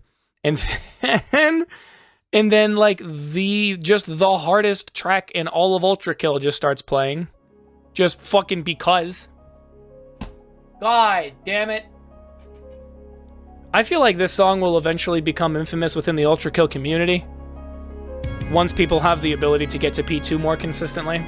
Because, like, oh god, are you fucking kidding me? Are you joking, man? Oh! Keygen Church is a fucking insane for this fucking track they made. What the fuck is this? Oh my god. I can't even. I'm not even caffeinated. I just have too much fucking energy because Ultra Kill music is artificial caffeine that is definitely not good for the bloodstream.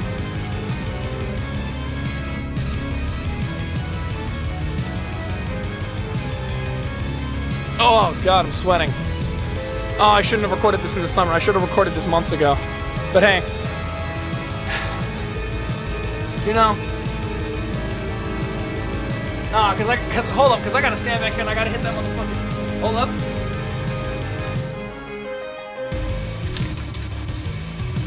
Ah! Are you kidding me, bro? My glasses fell off again. Ah! This shit is insane. Where's my chair? God damn! The switch up of a fucking lifetime. I just, like, slashed my Achilles heel. I'm okay. And then right back into it.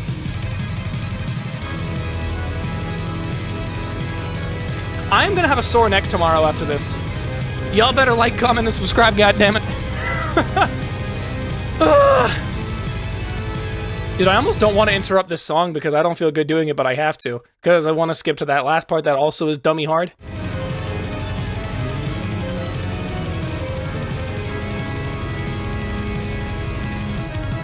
Like, this part is sick. I love this part. And then they just, you know, fuck you. We're doing it again. Oh!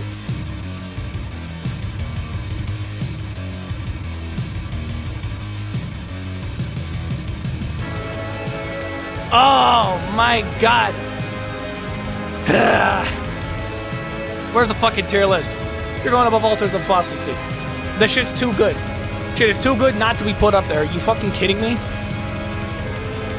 Oh god. Tone it down. Thought there was something creeping into my room that freaked me out for a second. God damn. Pandemonium. I have to, hold on, I have to go back to the Heaven Piercer, the Hikita thingy. Albums and EPs. Pandemonium. Uh-oh. Pandemonium. This song is cool.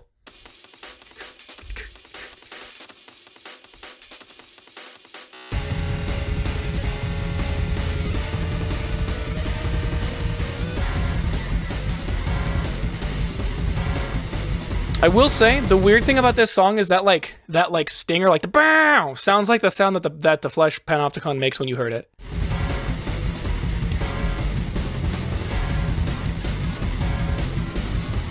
Ugh. Yeah, I shot him in the chest. Oh. This one's going right above Chaos as well. Goes back into this weird thing, but then they have this really cool, like, where is it? There's like this really cool epic part in it. What? No, where is it? Here? Yeah!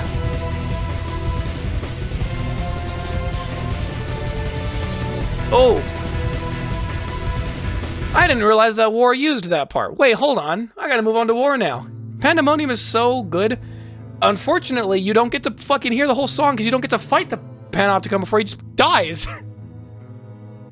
I love this intro so much. This intro is like, I'm a badass, I'm gonna kill you. This town ain't big enough for the two of us. I'm gonna fucking murder you. Because I see that you have Minos' blood on your hands, I wanna fight. I'm gonna fucking kill you. And then what he doesn't tell you is that even if you kill him, he's like, yeah, okay. Whatever, pussy. I don't give a fuck. Like, ooh, hold on. Nah. People like Order's intro more. I like this one more. This is sick.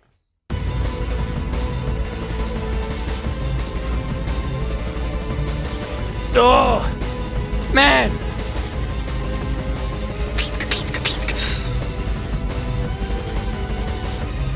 Oh. God. I don't know what it is about this one. I think it's like...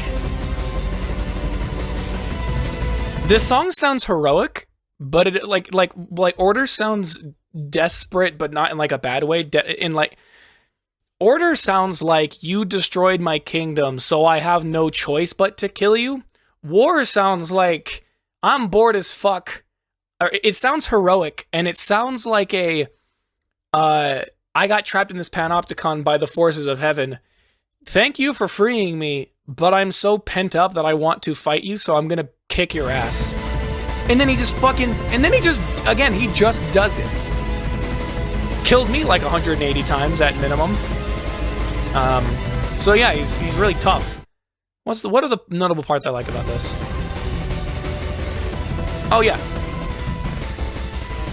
That part that people called extra tone, well, one person told me is extra tone because most other people don't know what that means, and that's fair. I didn't actually know what it officially meant when I used the term, or when I learned what it was, I didn't know what it officially meant per se. But I think that part is sick as fuck.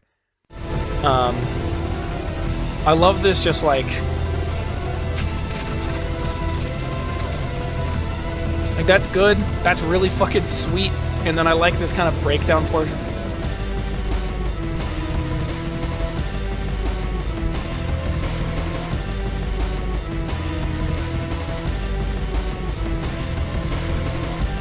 Like, that part is fucking epic. And then I really enjoy the build-up to the fucking Sands of Tide thing.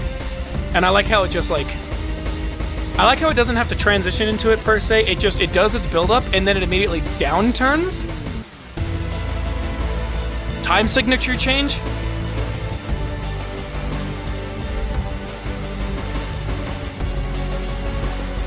Oh my god! So fucking good!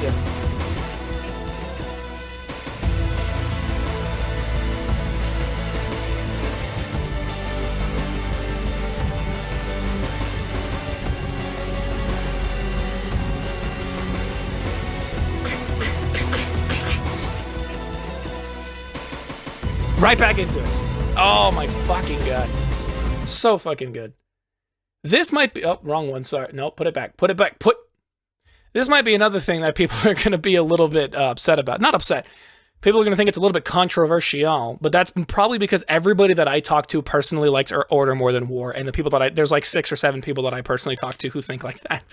So I'm like the only one who's different. I'm just a weirdo, I guess. I don't know. But then we have the song that colloquially plays in the stage known as 5S. Wait, that's... Uh-oh, I closed my... Uh-oh. Whoops, my bad. Here it is.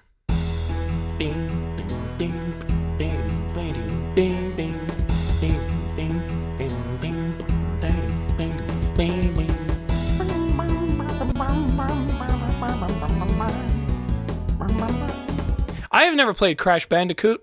But for me, this sounds like a sounds like a PlayStation 1 sound font of a sand level that you would play in Crash Bandicoot, okay? And I think that's cool. Unfortunately, because it's so silly and like very much exemplifies that old school stereotype of video game music, I'm gonna have to put it down here. It's not its fault. It's well designed for the stage that it's on, but it doesn't feel like as much of a fleshed out composition as the majority of the other songs in this game. And I don't think there's anything wrong with that. But now the Lakeside Songbook. This shit is so good. This is in my lo-fi playlist because it's just so chill. It's just so chill. No holds barred. It's just such a chill song. And as a matter of fact, I think it's so good, I'm putting it way the fuck up here in double S tier. There we go, I got it. Is that controversial? It might be. I don't know. It doesn't really matter to me. I love the hell out of this song. I've used it for a lot of the TikToks that I make, talking about like right before I'm about to release an Ultrakill video, or just if I need a calm backing track that's less than a minute, then I'll go with this on the TikTok sounds, and I think that's nice. Where's the other versions? This is a 7-minute song, but it really is like 4 or 5 songs combined into one.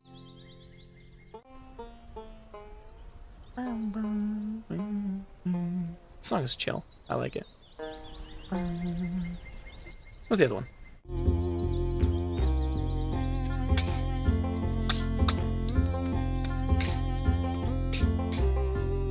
Oh, it's just so nice. Where's the next one? This one's really chill, especially. It's like I have an umbrella on my head. I'm fishing. It's raining out. Oh, it's so good. Are you fucking kidding me? Where's the last one? This one's a little bit ominous sounding. Not really ominous. It's just like it's very droning. It's not super plucky like the rest of them.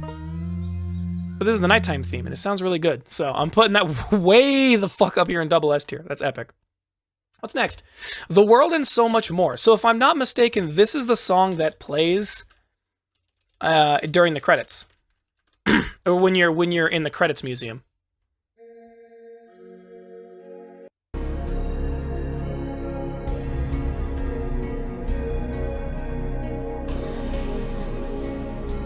This sounds like a song from an artist that I enjoy called like 2814, I think is their name. And they make really ambient. I called 2814 the Japanese Apex Twins because that's kind of the vibe I get from them, but less horror sounding. And this song kind of gives me that sort of vibe, I'll say. And it's just, I don't know how to, like, let me mull this over a little bit.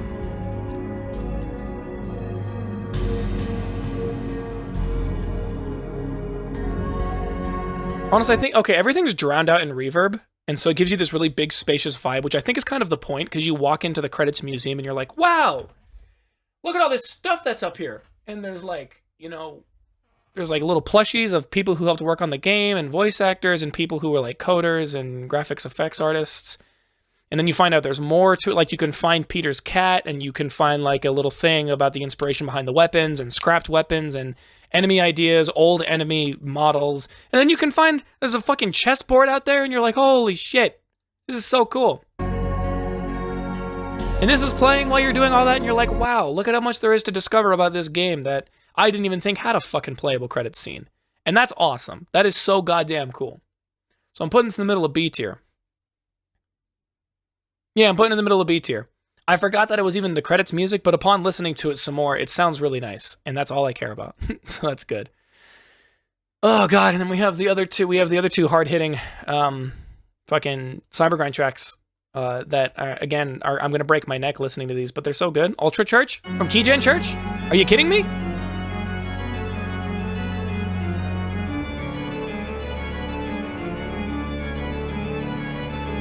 Wait. You're like, whoa, what the fuck's going on in here? Why is there organ playing? And then you're like, okay, I'll shut my fucking mouth. I'll just go about my day. I'll just play the Cybergrind like normal. Sorry, Keygen Church, for the disrespect.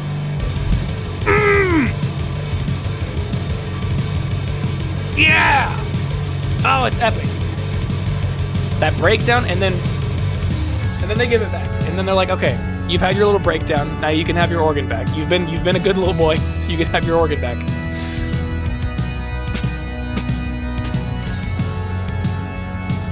Like, it's insane. It's so good. And then they have this part that I like have a weird obsession with, even though it's only a few seconds.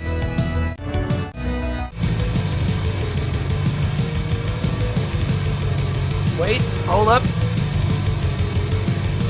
Yeah, right here, right here. You let the organ go off for a second, and let the guitars be the backing, and then they're both just like.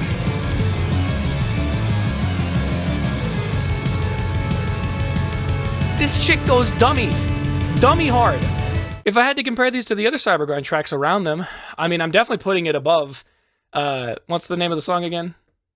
I forgot what I called it. When you put it above the Cybergrind, I'm putting it above the Cybergrind, and I'm putting it above Deep Blue. Because, again, I'm ignorantly a big fan of organs mixed with electric guitars in the way that Keygen Church did for these songs, because it's fucking sick. And then, my favorite Cybergrind track, Hateful by Health.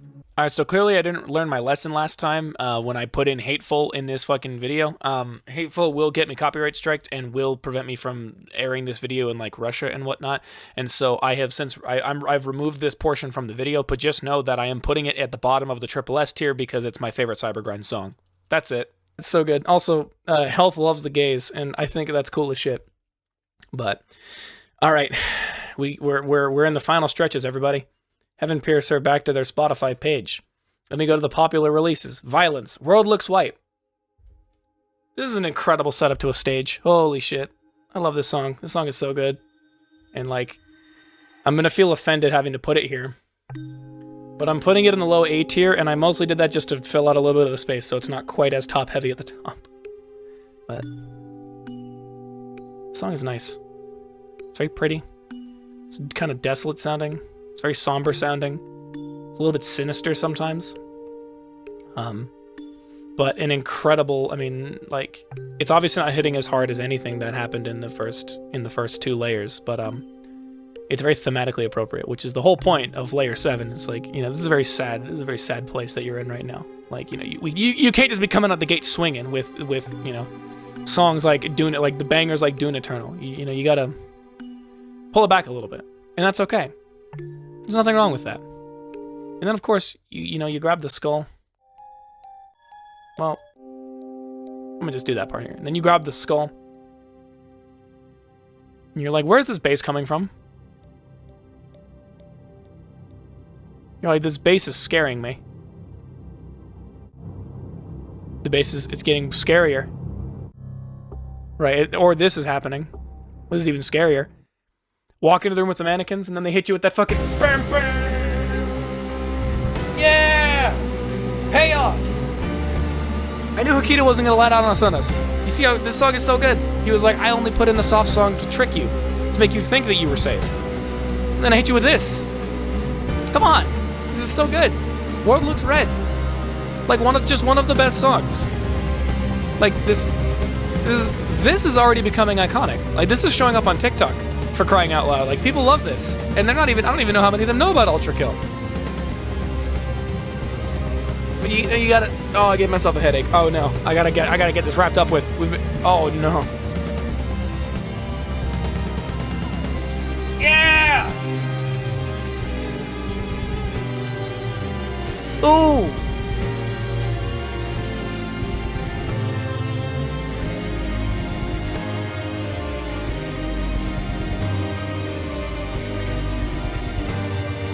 Like holy shit, the song is so.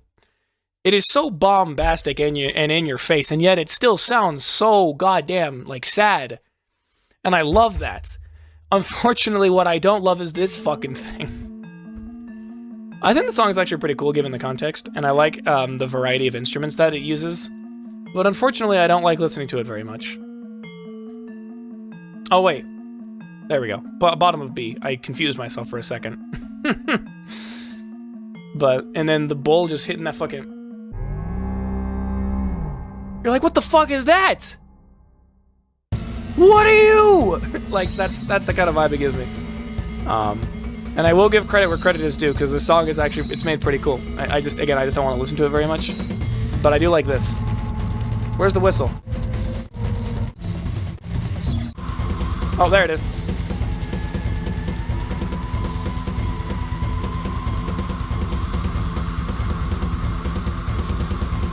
Oh!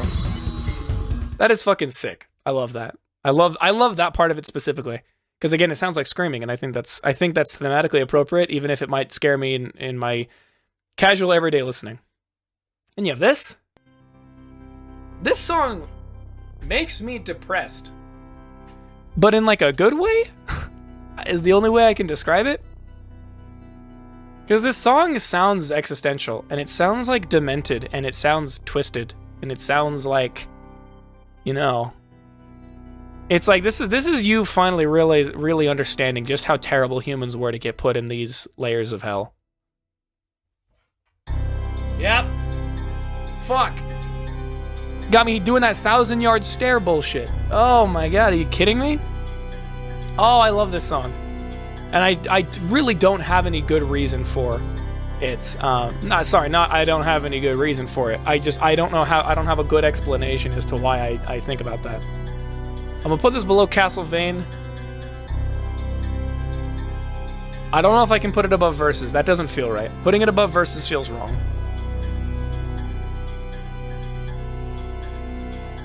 Wait, why do I... Hold on. Sorry, I'm doing an immersion break. I'm looking at my old list, and I don't know why I have Versus behind Fallen Angel in the first place. I think I tricked myself into saying that I liked it more. Hold on. What is happening with my list here? It's broken.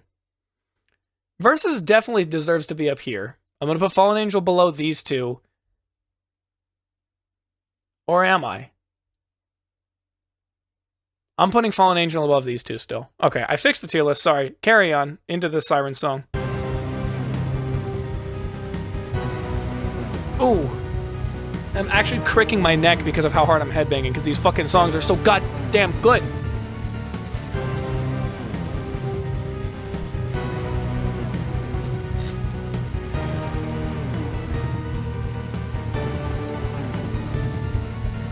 Like, it sounds like you are battling, the music sounds like you're walking through a war-torn battlefield, because you fucking are. Like, are you kidding me? Holy shit. This song is so goddamn good. Putting it below Versus, above Fallen Angel, because again, Versus is, you know what, no, fuck you. I'm putting it above Versus. I'm changing my mind last second, for no reason. Anyways, here's Suffering Leaves. This song also makes me depressed, but in like a good way. Where I'm like, wow.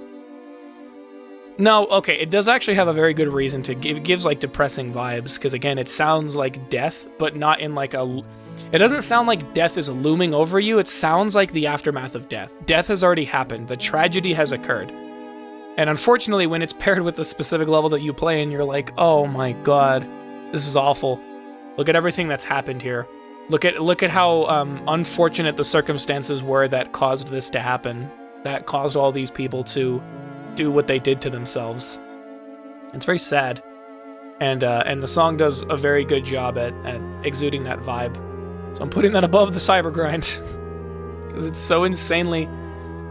Again, it sounds a little silly at times when you really look into it deep, and it sounds a little bit like very cartoonish death kind of music.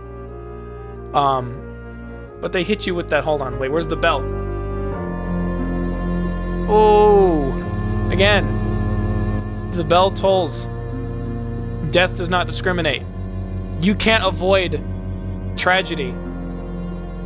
You cannot, I'm not gonna go into it.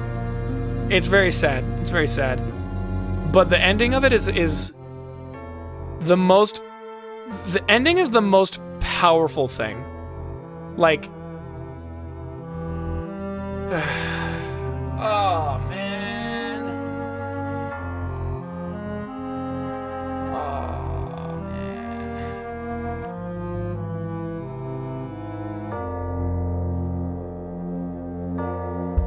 Death is near. You can't run from it, my friend. You're done for.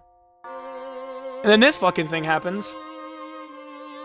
And it's crazy just how much of the stage you play through before this ever plays. You know, you're playing through 7-3 and you're like, wow. You're like, I'm playing a lot of stage right now and this depressing music is playing. Is this just the cadence for this level? Is that what's happening? And of course, when you're playing through 7-3, you don't hear all of this. You don't hear this massive build-up to anything at all. This is obviously just to make it fit a little bit better on Spotify.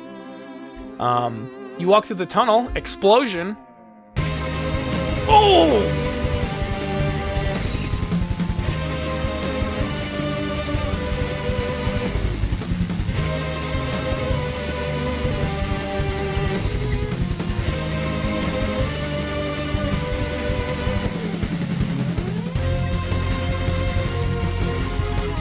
Like, oh my fucking god, this shit is so... This is hype. I don't know if I would call it the best arena music in the game, but it is fucking close. It is so insanely good.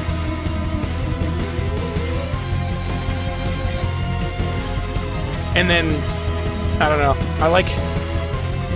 This next part is the thing that makes me love this song so much, and I don't really know why, it just does.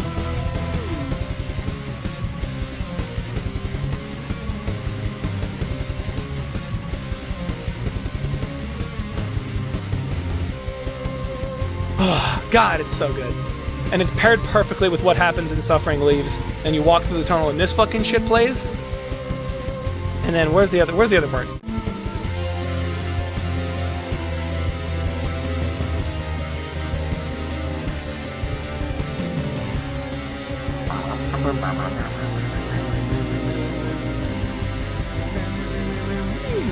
Nope.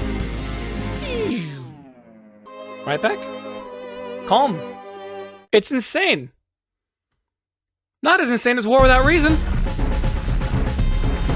How do you even tune a bass to a fucking alarm like this? again, I can feel my headphones like rattling off my head right now. This shit is insane. This is sick. You know, like, what the fuck is this big ass thing? I have to climb up its leg and walk and fucking launch myself over to like the center of its body and like kill shit and blow everything up and just like, kill a sentry or whatever. And then, wow, look at that. There's musicality to this. It's not just an alarm with breakcore drums. Now they've taken those same breakcore drums and they've put a piano over it. Like, oh, that's so pretty. Oh my god. That's wild. You know, and you're walking around the Earth Mover, you're killing a few enemies here and there that you find. There's some mannequins up there, there's some robots, it's fucking Maurice. Bunch of shit, right? Then you have this, you know, quiet section you walk through and you're like, wow, people used to live up here. That's crazy. And then you realize you understand the lore about the Earth Mover and you're like, oh, I know why people lived up here now. They didn't have a fucking choice. And then, wait, no, I almost got ahead of myself. I timed it.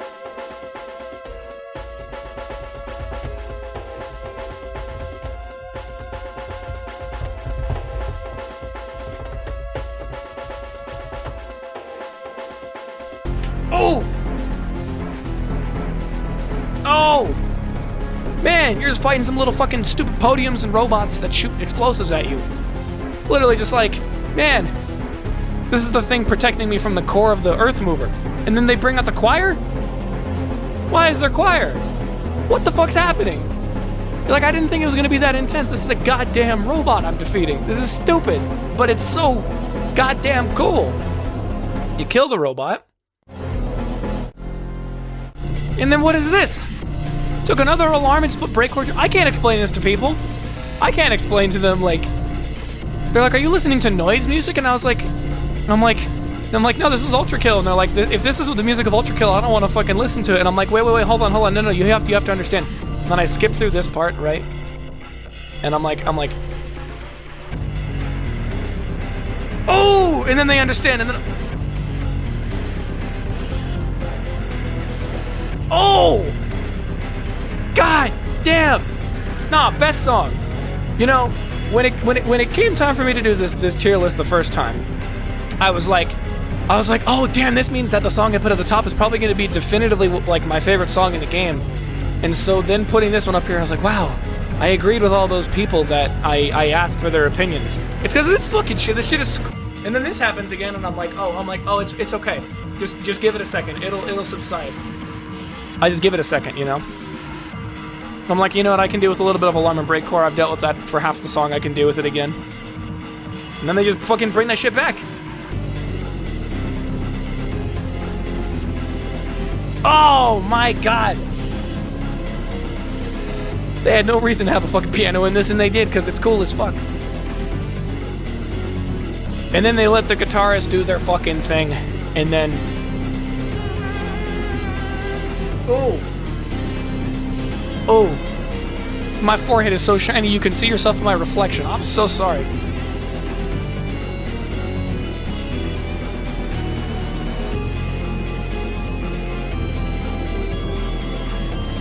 Like, oh, you just let him go off. Let him pop off. Let him cook. Let him cook, everybody.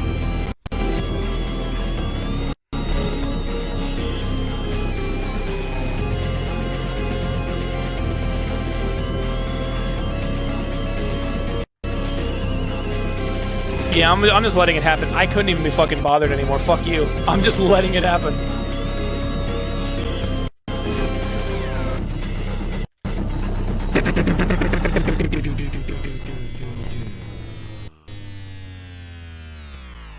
Holy shit. God, that fucking song is killer. I did not mean to drag my YouTube tab over. This was released 5 days ago and it has 141,000 views. Good job, Akita.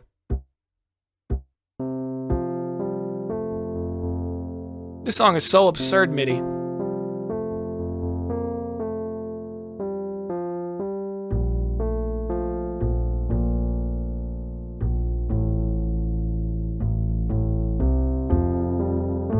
Very MIDI. Where does the song actually, because I wasn't listening to it a whole lot when I was doing this minigame in 7S. Paint the world red? Nuh-uh, you're cleaning this mess right now, mister. Thank you, commenter. That's epic.